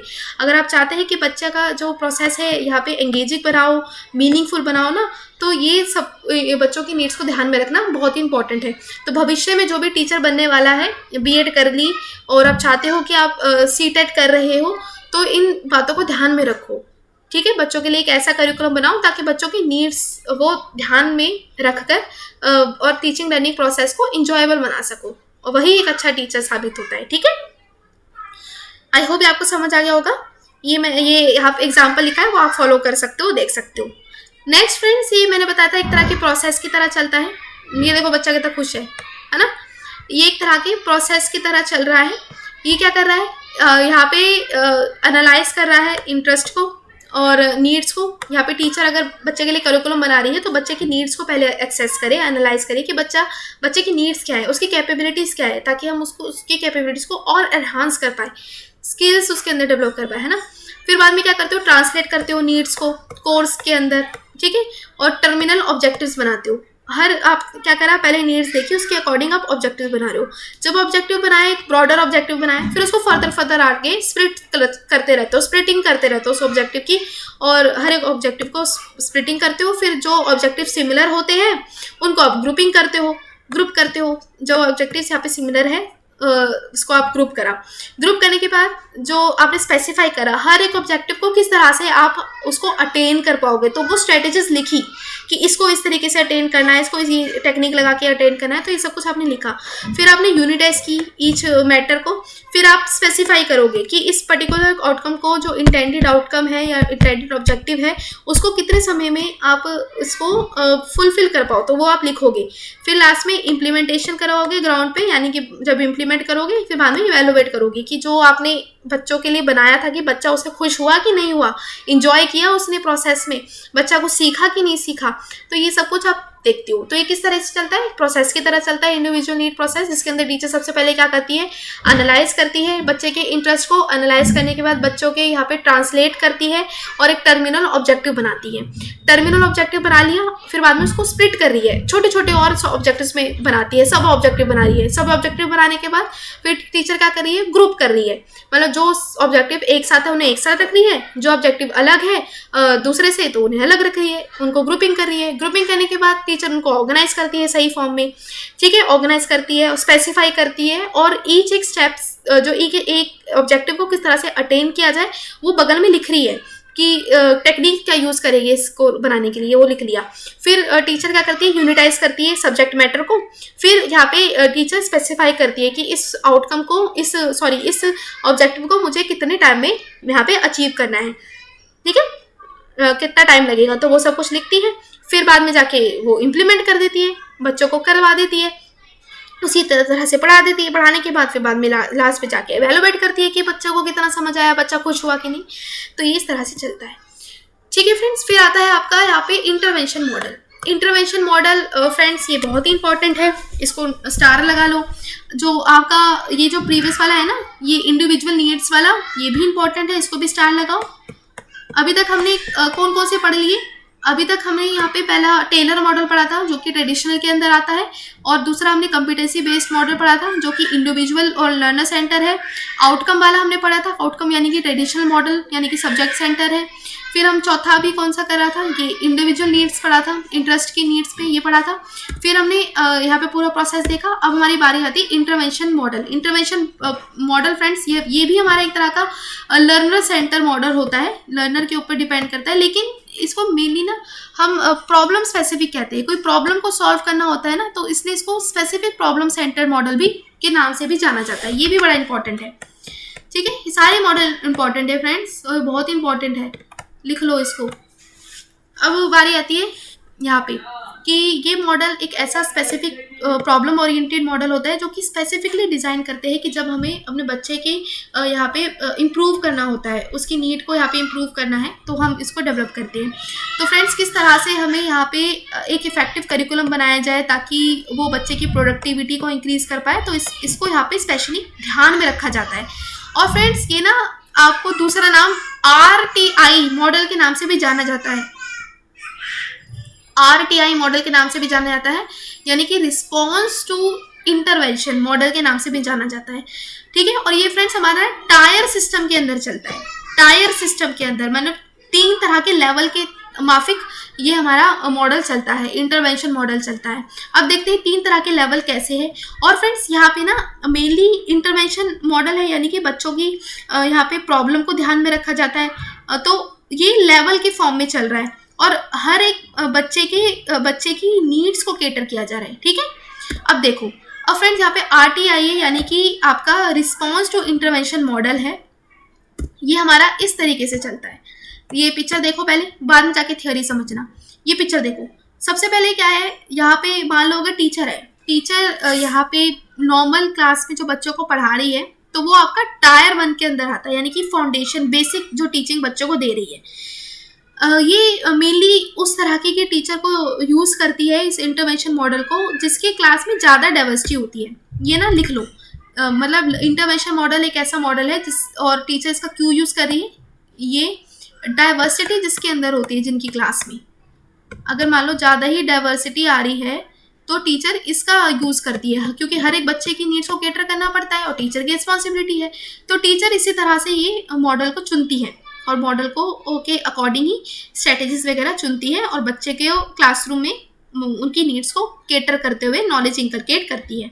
अब फ्रेंड्स सबसे पहले देखो टायर वन में क्या आता है, यहाँ पे टायर वन एक ऐसा है जो कि आपकी फाउंडेशन होती है, मतलब बेसिक, मतलब ये इस तरह के टीचर टायर 1 के अंदर आती है, इस तरह के स्टूडेंट इसके अंदर आते हैं जिसके अंदर नॉर्मल क्लास होती है, मतलब नॉर्मल ब्लैक बोर्ड मेथड से पढ़ा रही है टीचर, टेक्स्ट बुक से यहाँ पे टीचर पढ़ा रही है और बेसिक बेंचमार्क होता है, यहाँ पे स्टैंडर्ड्स के अकॉर्डिंग बच्चों को पढ़ाया जा रहा है। लेकिन जो टायर 2 आता है ना, टायर 2 में एक ऐसे बच्चे और एक ऐसे टीचर्स, मतलब टीचर्स को मेनली ये रिस्पॉन्सिबिलिटी बन जाती है कि टीचर ऐसे बच्चों को पढ़ाए जो कि रिस्क में है। मतलब मान लो टायर 1 में तो नॉर्मल बच्चे आ गए, मतलब किसी को कोई परेशानी नहीं है, कोई लर्निंग डिसेबिलिटी नहीं है, लेकिन टायर 2 में एक ऐसे बच्चे आते हैं डाइवर्सिटी में कि मान लो टीचर की क्लास में कुछ बच्चों को लर्निंग डिसेबिलिटी है और लर्निंग डिसेबिलिटी को किस तरह से केटर किया जाए, तो वो टायर 2 के अंदर आते हैं। तो उनके लिए टीचर स्पेशली इंटरवेंशन करती है, उनके लिए टीचर स्पेशली कुछ इंटरवेंशन कर रही है, उनके लिए कुछ सप्लीमेंटल इंटरवेंशंस बच्चों के लिए करवा रही है, मतलब अलग स्ट्रेटेजीज वगैरह सेम क्लास में यूज़ कर रही है, ठीक है, सेम क्लास में यूज़ करिए, जो कि थोड़ी रिस्क में है, अभी पूरी तरह से नहीं है, थोड़ी रिस्क में। फिर आता है टायर 3 में। टायर 3 एक ऐसा कॉन्सेप्ट होता है फ्रेंड्स, ऐसे लोग जिसके अंदर यहाँ पे क्या होता है, टायर 3 में ऐसे लोग और ऐसे बच्चे जो कि बहुत ही ज़्यादा ही प्रॉब्लम होगी उनको, मान लो वो डेफ है, कम्प्लीटली डेफ है, कम्प्लीटली ब्लाइंड है, तो इनको किस तरह से पढ़ाया जाए। अब इनके लिए तो टीचर को नई सप्लीमेंट्स लेनी पड़ेगी, नई इंटरवेंशन लेनी पड़ेगी, इनके लिए तो कुछ रेफलर जो प्रैक्टिसेस भी लेनी पड़ेगी, तो वो टायर 3 में आते हैं। मान लो टीचर ब्रेल के जो स्ट्रेटजीज यूज़ करेगी, अगर बच्चा कान से मतलब डेफ है तो वो मशीन्स का यूज़ करे, या कोई बच्चों के लिए कुछ ऐसे इंटरवेंशंस करे ताकि बच्चा सीख पाए। अब बच्चों को पूरी तरह से तो नकार नहीं सकते ना क्लास में, क्योंकि हर किसी की डाइवर्सिटी को हमें ध्यान में रखते हुए पढ़ाना है, तो उसी को ध्यान में रखते हुए ये 3 तरह का टायर यहाँ पे बना हुआ है, इसी का ही जो टीचर यूज़ करती है, ठीक है। यहाँ पे उस मेनली स्पेशल एजुकेशन के लिए यूज़ होता है। अगर स्पेशल एजुकेशन की फील्ड में अगर टीचर बच्चों को पढ़ा रही है तो हर लेवल पर ध्यान में रखती है। नॉर्मल बच्चा है तो नॉर्मल चीज़ उसको पढ़ाती है, नॉर्मल तरीके से पढ़ा रही है, टेक्स्ट बुक नॉलेज उसको दे रही है। अगर थोड़ा लर्निंग डिसेबिलिटी है तो थोड़े और अच्छे एड यूज़ कर लेगी टीचर, अगर यहाँ पे, लेकिन अगर ज़्यादा ही डिफिकल्टी है तो टीचर तो रेफ़र करेगी दूसरे प्रैक्टिसेस को, दूसरे प्रैक्टिशनर्स को यहाँ पे रेफ़र करेगी और हेल्प करेगी और कुछ नई इंटरवेंशंस करेगी। तो बच्चों की डाइवर्सिटी को ध्यान में रखते हुए हर लेवल पे टीचर उन्हें पढ़ा रही है, ठीक है फ्रेंड्स। यही आपका RTI मॉडल है जिसको हम इंटरवेंशन मॉडल कह रहे हैं, जो कि कम्प्लीटली लर्नर्स की डाइवर्सिटी के ऊपर बेस्ड होता है। यहाँ पे टायर 1 में कौन से होते हैं फ्रेंड्स, यहाँ पे नॉर्मल चाइल्ड होते हैं 70 से 80% तक, मतलब यहाँ पे नॉर्मली चाइल्ड होते हैं जिनको बेसिक बेंचमार्क से पढ़ाया जा रहा है, कोई यहाँ पे एक्स्ट्रा चीज़ें नहीं करवाई जा रही, मतलब जो टेक्स्ट बुक नॉलेज हम देते हैं क्लास में वही उसी तरीके से पढ़ा रहे हैं। लेकिन जो आपका टायर 2 होता है जो कि कुछ कम रिस्क में होते हैं, मान लो अगर लर्निंग डिसेबिलिटी है तो कुछ और मेथड यूज़ कर लो, ऑडियो विजुअल एड्स से पढ़ा लो, फ्लैश कार्ड से पढ़ा लो। लेकिन अगर ज़्यादा ही डिफिकल्टी है तो वो टायर 3 के अंदर आते हैं, जो कि हाई रिस्क में है, हायर रिस्क में है, तो उनको रेफरल सर्विस यहाँ पे टीचर देती है और इंटरवेंशन करवाती है, ठीक है फ्रेंड्स। आई होप फ्रेंड्स आपको समझ आ गया होगा। अभी तक हमने बहुत सारे मॉडल पढ़ लिए हैं और बहुत इंपॉर्टेंट पढ़े हैं। अभी तक समझ आ रहा है? अगर आ रहा है तो लाइक ज़रूर करना सेशन को, और अपने फ्रेंड्स के साथ भी ज़रूर शेयर करना, क्योंकि ये कॉन्सेप्ट बहुत ही इंपॉर्टेंट है, काफ़ी मांग थी बच्चों की, तो इसलिए मैं ये लेकर आई। और आपको पता है कि सेशन बनाने में बहुत टाइम तो लगता ही है, तो जो जो मेन चीज़ें हैं वो सब आपके लिए इकट्ठा करके यहाँ पे जो जो पॉइंटर सारे लिखे हैं, लिखने के बाद यहाँ आपके लिए लेकर आई हूँ। ठीक है, नेक्स्ट फ्रेंड्स, हमारा छठा जो मॉडल आता है, 6th मॉडल आता है, ये हमारा आता है social reconstruction model. Social reconstruction model यहाँ पे आता है सोशल फंक्शंस, एक्टिविटीज और एक्टिविटीज मॉडल जिसको कहते हैं। ठीक है, सोशल फंक्शन या एक्टिविटीज मॉडल जिसको कह रहे हैं सोशल रिकंस्ट्रक्शन मॉडल।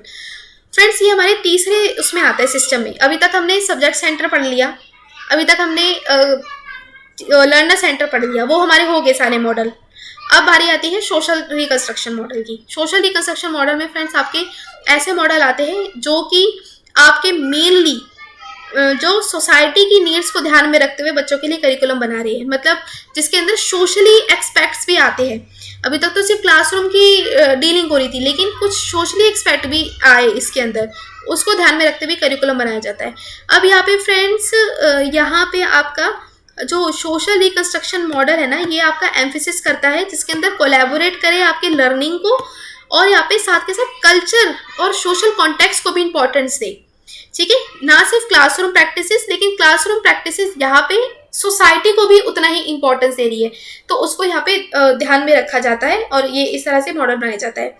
अब फ्रेंड्स, यहाँ पे ना आपका जो सोशल रिकंस्ट्रक्शनिज्म था, ये अप्रोच कैसा था, ये वाइगोत्स्की ने दिया था, और ये कहते थे कि हमें जो बच्चों को जो पढ़ाए है ना, नॉलेज हम पढ़ा रहे हैं, ये मेनली चाइल्ड्स के कल्चरल डेवलपमेंट के ऊपर होना चाहिए। मतलब चाइल्ड किस कल्चर से बिलोंग करता है उसी के अकॉर्डिंग ही यहाँ पे करिकुलम होना चाहिए। मतलब यहाँ पे सोसाइटी के कॉन्टेक्स्ट के अंदर करिकुलम होना चाहिए और सोसाइटी की नीड्स को कैटर करते हुए करिकुलम डेवलप करना चाहिए बच्चों के लिए। यहाँ पे आपको एक लाइन दी है कि first on the social level and later on the individual level, कि मतलब सबसे पहले आपको सोशल लेवल पे ध्यान देना है बच्चे के, फिर आप इंडिविजुअल लेवल पे ध्यान दें बच्चे के। फर्स्ट आप क्या करें, बिटवीन द पीपल, आप क्या करें, बिटवीन द पीपल करवाए, यानी कि बच्चों के अंदर एक सोसाइटी के अंदर किस तरह से एडजस्ट करना है, सोसाइटल एनवायरनमेंट में किस तरह से बच्चा एडजस्ट कर पाए, पहले इसको ध्यान में रखना है, फिर बाद में जाके आपको बच्चे की इंडिविजुअल नीड पर ध्यान रखना है। तो ये सोशल रिकंस्ट्रक्शन मॉडल की एक परिभाषा थी, तो इस तरीके से इन्होंने ये बात की थी। ठीक है, और फ्रेंड्स यहाँ पे जिस तरह के आपके वाइगोत्स्की कहते थे, वाइगोत्स्की क्या कहते थे कि सोशल कंस्ट्रक्शनिज्म को ध्यान में रखते हुए बच्चों को पढ़ाओ, यानी कि सोसाइटी की वैल्यूज़ को भी यहाँ पे उनके अंदर इंकलकेट करो, सोसाइटी के का सोशल कॉन्टेक्स्ट को लेकर बच्चों को पढ़ाओ कि बच्चे किस तरह से अपनी सोसाइटी में एडजस्ट कर पाए। तो इसी तरह से हमारा सोशल रिकंस्ट्रक्शन मॉडल था। लर्निंग यहाँ पे इंकलकेट कर रही है, यहाँ पे कहते थे कि लर्निंग हमारी मोर देन एस्पिरेशन होनी चाहिए न्यू नॉलेज की, और एक तरह के प्रोसेस ताकि बच्चे के अंदर कम्युनिटी की नॉलेज को इंटीग्रेट कर पाए। तो इस तरीके से हमारा मॉडल हो। तो ये कुछ छोटी छोटी जो बातें थी तो ये इन्होंने लिखी हुई थी, और वाइगोत्स्की कहते थे, तो उन्होंने ही सोशल रिकंस्ट्रक्शन का जो मॉडल की बात की हुई थी और इस तरीके से वो बताते थे। और फ्रेंड्स ये ना आपका एक प्रोसेस की तरह चलता था। सबसे पहले क्या होता था कि आप वही चीज़ चल रही है कि प्रॉब्लम को आइडेंटिफाई करना, टारगेट नीड का असेसमेंट करना, गोल देखना कि किस तरह से गोल्स को मीट कर पाओ, एजुकेशन स्ट्रेटेजी बनाना, इंप्लीमेंट करना, फिर लास्ट में जाके इवेलुएशन करना। तो यही इस तरीके से प्रोसेस यहाँ पे पूरा का पूरा चलता था हमारा। ठीक है, तो ये सोशल रिकंस्ट्रक्शन के अंदर आ जाता है। अब फ्रेंड्स सबसे इम्पॉर्टेंट मॉडल है हमारा ये भी सोशल कंस्ट्रक्शन के अंदर आता है, जिसको हम क्या कह रहे हैं, हिल्टा टाबा। ये बहुत इंपॉर्टेंट है फ्रेंड्स, हिल्टा टाबा मॉडल। आज हमारे सारे मॉडल खत्म हो गए हैं। ठीक है, ये आज हमारे सारे मॉडल खत्म हो गए हैं। ये हिल्टा टाबा मॉडल है। ये क्या है, ये सोशल कंस्ट्रक्टिविस्ट मॉडल है। हिल्टा टाबा कौन था, ये लड़की थी। ठीक है, आपको लग रहा होगा लड़का था, ये लड़की थी। हिल्टा टाबा गर्ल थी। ये कौन थी, इन्होंने कहा था हिल्टा टाबा अपने ग्रास रूट अप्रोच से फेमस थी, grass root approach of curriculum development से फेमस हुई थी। ये बिलीव करती थी कि करिकुलम को इस तरह से डिजाइन करो, और जो करिकुलम है ना वो सिर्फ और सिर्फ टीचर डिजाइन करे, इसी अथॉरिटी को मत दो। अगर आप चाहते हो कि बेसिक से बेसिक चीजें बच्चे सीखे, ग्रास रूट लेवल पे चीजें आप सिखाना चाहते हो बच्चे को, तो टीचर के थ्रू ही मॉडल को डेवलप कराया जाए, कोई अथॉरिटी ना बनाया जाए। अथॉरिटी के हाथ में मत दो करिकुलम डेवलपमेंट, बच्चों के टीचर्स के हाथ में दो। ये बिलीव करती थी कि teacher should begin the process by creating the teaching learning units and for their students in their schools. ये कहती थी कि यहाँ पे टीचर्स के हाथ में दो कि वो ही इस टीचिंग लर्निंग प्रोसेस को क्रिएट करे, ना कि कोई फ्रेमवर्क कोई अथॉरिटी बना रही है। टीचर के हाथ में दो, अगर टीचर ग्रास रूट लेवल उनके अंदर डेवलप करवाना चाहते हो तो। ठीक है, तो ये हिल्टा डाबा कहती थी, समझ आया? ग्रास रूट अप्रोच इन्होंने दिया था करिकुलम डेवलपमेंट का, जो बिलीव करती थी कि यहाँ पे करिकुलम डेवलपमेंट का सारी रिस्पॉन्सिबिलिटी टीचर को दो, अगर आप बच्चे के अंदर ग्रास रूट लेवल की यहाँ पे क्वालिटीज डेवलप करना चाहते हो तो। टीचिंग लर्निंग प्रोसेस को यहाँ पे अगर आप एनहांस करना चाहते हो तो टीचर के हाथ में दो, कोई अथॉरिटी के हाथ में मत दो करिकुलम डेवलप करना। ठीक है, और इन्होंने यहाँ पे 7 तरीके के स्टेप्स दिए थे ग्रास रूट मॉडल के। 7 तरीके के स्टेप कौन से थे? पहले था डायग्नोस करना लर्नर्स की नीड को और एक्सपेक्टेशन करना लार्ज सोसाइटी को। मतलब यहाँ पे सबसे पहले लर्नर्स की क्या नीड है उसको जानना और सोसाइटी की क्या नीड्स है, इन दोनों को ध्यान में रखते हुए आप बच्चों को की नीड्स को डायग्नोस करो, मतलब उनकी नीड्स को एनालिसिस करो। फिर आप इन्हें फॉर्मुलेट करो, लर्निंग के ऑब्जेक्टिव्स को बनाओ। लर्निंग के ऑब्जेक्टिव जो बन जाएंगे तो फिर आप क्या करो, सिलेक्शन कर लो लर्निंग कंटेंट का, ऑर्गेनाइज करो लर्निंग कंटेंट को, सिलेक्शन करो लर्निंग एक्सपीरियंसेस का, आप उन्हें ऑर्गेनाइज करो लर्निंग एक्टिविटीज का, और फिर उसको डिटर्मिनेशन करो कि of what to evaluate, last में जाके उसे इवेलुएट करो। अब इसको समझते हैं। सबसे पहले डायग्नोस ऑफ नीड का मतलब क्या है? डायग्नोस ऑफ नीड का मतलब है कि the teacher who is also the curriculum designer starts the process by identifying the needs of students for whom the curriculum is planned. Very important. अभी तक हमने क्या पढ़ा? जब भी हम करिकुलम बना रहे क्या कर रहे हैं? सबसे पहले जिसके लिए बना रहे हैं उसकी नीड्स को ध्यान में रखता है ना, उसकी नीड्स को ध्यान में रखना है। तो यही बात आपको कह रहे हैं, ये कह रहे हैं कि टीचर अगर करिकुलम बना रही है एज अ करिकुलम डिजाइनर तो सबसे पहले टीचर को ये ध्यान में रखना है कि किस लिए बना रही है, किस पर्पस को सॉल्व करने के लिए वो करिकुलम बना रही है, तो उसको ध्यान में रखना पड़ेगा ये। ठीक है, ये पहला इंपॉर्टेंट स्टेप है। फिर दूसरा आता है formulation of objectives. Formulation of objective यानी कि after the teacher has identified the needs that require the attention he और she specifies the objectives to be accomplished. यानी कि टीचर ने पहले सोचा कि उसे अपना करिकुलम इसलिए बनाना है, फिर बाद में जाके टीचर ऑब्जेक्टिव्स बना रही है, उन ऑब्जेक्टिव्स को देख रही है कि किस तरह से नीड्स की उनको अटेंशन देते हुए यहाँ पे ऑब्जेक्टिव्स को बनाया जाए, वो देखती है। फिर बाद में जाके उन ऑब्जेक्टिव्स को किस तरह से फुलफिल किया जाए उसका सिलेक्शन करती है कि किस तरीके से कंटेंट्स हम सिलेक्ट किया जाए, क्या स्ट्रेटेजीज यूज करें, क्या हम सब कुछ करें। तो ये इसके अंदर आ जाता है कि द ऑब्जेक्टिव सिलेक्टेड और created suggest the subject matter और content of the curriculum. Not only should the objectives and content match but also the validity and the significance of the content chosen to need to be determined. यानी कि आप जो content का select कर रहे हैं, content का select कर रहे हैं यानी कि आप चाहते हैं उस आउटकम को अचीव करना, उस ऑब्जेक्टिव को अचीव करना, तो जिसके लिए जो भी आप मटेरियल यूज कर रहे हैं तो वो रेलेवेंट होना चाहिए, वैलिड होना चाहिए, जो उसे मेल खाता हो, वही चीज यहाँ पे यूज करो, वही कंटेंट यूज करो। ये नहीं कि कोई दूसरा, यहाँ पे मान लो अगर मैथ्स पढ़ा रहे हो तो मैथ्स से ही रिलेटेड कंटेंट लोगे ना, साइंस से रिलेटेड कंटेंट तो नहीं लेने चले जाओगे। तो वही आपको बता रहा है यहाँ पे, ठीक है, रेलिवेंसी होनी चाहिए यहाँ पे। फिर आता है यहाँ पे ऑर्गेनाइजेशन ऑफ कंटेंट। ऑर्गेनाइजेशन यानी कि जब teacher can not just select the content but must organise. Teacher सिर्फ कंटेंट को सिलेक्ट नहीं कर रही है, उसको ऑर्गेनाइज भी कर रही है। पहले जैसे कि मान लो अगर मीडिया सोर्सेज है यूज कर रही है, ऑडियो विजुअल एड्स यूज कर रही है, तो सबसे पहले टीचर ऑर्गेनाइज भी कर रही है। पहले मैं ऑडियो से पढ़ाऊंगी, फिर वीडियो से यहाँ पे यूज करूंगी, फिर फ्लैश कार्ड्स यहाँ पे यूज करूंगी, या फिर टीचर को यहाँ पे असाइनमेंट्स के थ्रू कराऊंगी। तो ये सब कुछ टीचर ऑर्गेनाइज कर रही है अपने कंटेंट को कि किस तरह से बच्चा यहाँ पे एकेडमिक अचीवमेंट को ले पाए, ठीक है, उसके इंटरेस्ट को जो बढ़ाया जा सके। फिर यहाँ पे सिलेक्शन होता है लर्निंग एक्सपीरियंसेस को कि content must be presented to students and student must be engage with the content. कि सिलेक्शन उन्हीं एक्सपीरियंसेस का हो ताकि टीचर लर्निंग प्रोसेस में, स्टूडेंट और लर्निंग प्रोसेस में एक तरह का इंटरेस्ट जा सके, उन्हीं का ही सिलेक्शन हो, ठीक है, वही ध्यान में रखा जाता है यहाँ पे। फिर आता है ऑर्गेनाइजेशन, ऑर्गेनाइज करना कि just as content must be sequence and organise so must be the learning activities. ठीक है, टीचर को ये माइंड में रखना है कि पर्टिकुलर सब्जेक्ट्स और पर्टिकुलर स्टूडेंट्स को की नीड्स को यहाँ पे ध्यान में रखते हुए वही यहाँ पे लर्निंग एक्सपीरियंसेस जो सिलेक्ट करी है वो ऑर्गेनाइज वे में कराए, ठीक है। फिर लास्ट में जाके इवेलुएशन हो जाता है। इवेलुएशन एक ऐसा स्टेप है कि जिसके अंदर करिकुलम प्लानर है वो डिटरमाइन करता है कि उसके जो ऑब्जेक्टिव्स है वो अकॉम्प्लिश हुए कि नहीं। अगर नहीं हुए तो फिर से सब्सिक्वेंट साइकिल चल जाता है, फिर से उसके अंदर इंटरवेंशन करके फिर से नया बना देती है करिकुलम, और ये प्रोसीजर ऑनगोइंग चलता रहता है, ठीक है फ्रेंड्स। तो आई होप फ्रेंड्स आपको ये सारा का सारा समझ आया होगा कॉन्सेप्ट, और ये सारा का सारा कॉन्सेप्ट मैंने बनाया आप स्पेशली सबके लिए, ताकि सबको यहाँ पे मदद मिले और जो भी प्रॉब्लम है आपकी, क्योंकि मुझे पता था कई सारे बच्चों को यहाँ पे प्रॉब्लम आती है कि किसके अंदर कौन सा आता है, तो वो भी मैंने बगल में लिख दिया। अगर इससे कोई भी डाउट है तो you can ask me any time, और अगर कोई भी डाउट है तो you can also join my Telegram group, जिसका लिंक मैंने डिस्क्रिप्शन बॉक्स में दे दिया है। ये मेरा टेलीग्राम ग्रुप का लिंक है। यहाँ पे आपको सारे के सारे पीडीएफ्स और जो भी हम एमसीक्यूज और प्रीवियस क्वेश्चंस की डेली प्रैक्टिस करते हैं, क्विज मैं बनाती हूँ और आपके लिए, तो आप उसको दे सकते हो। इसके साथ मेरे अगर चैनल को भी आप सब्सक्राइब कर सकते हैं, ताकि फर्दर नोटिफिकेशंस और अपडेट्स आपको मिलते जाए।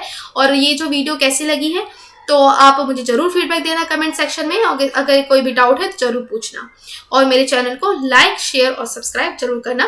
ठीक है फ्रेंड्स, और आज के लिए सिर्फ इतना ही। You can give me a feedback in comment section. Till then, stay at home and enjoy learning. Thank you.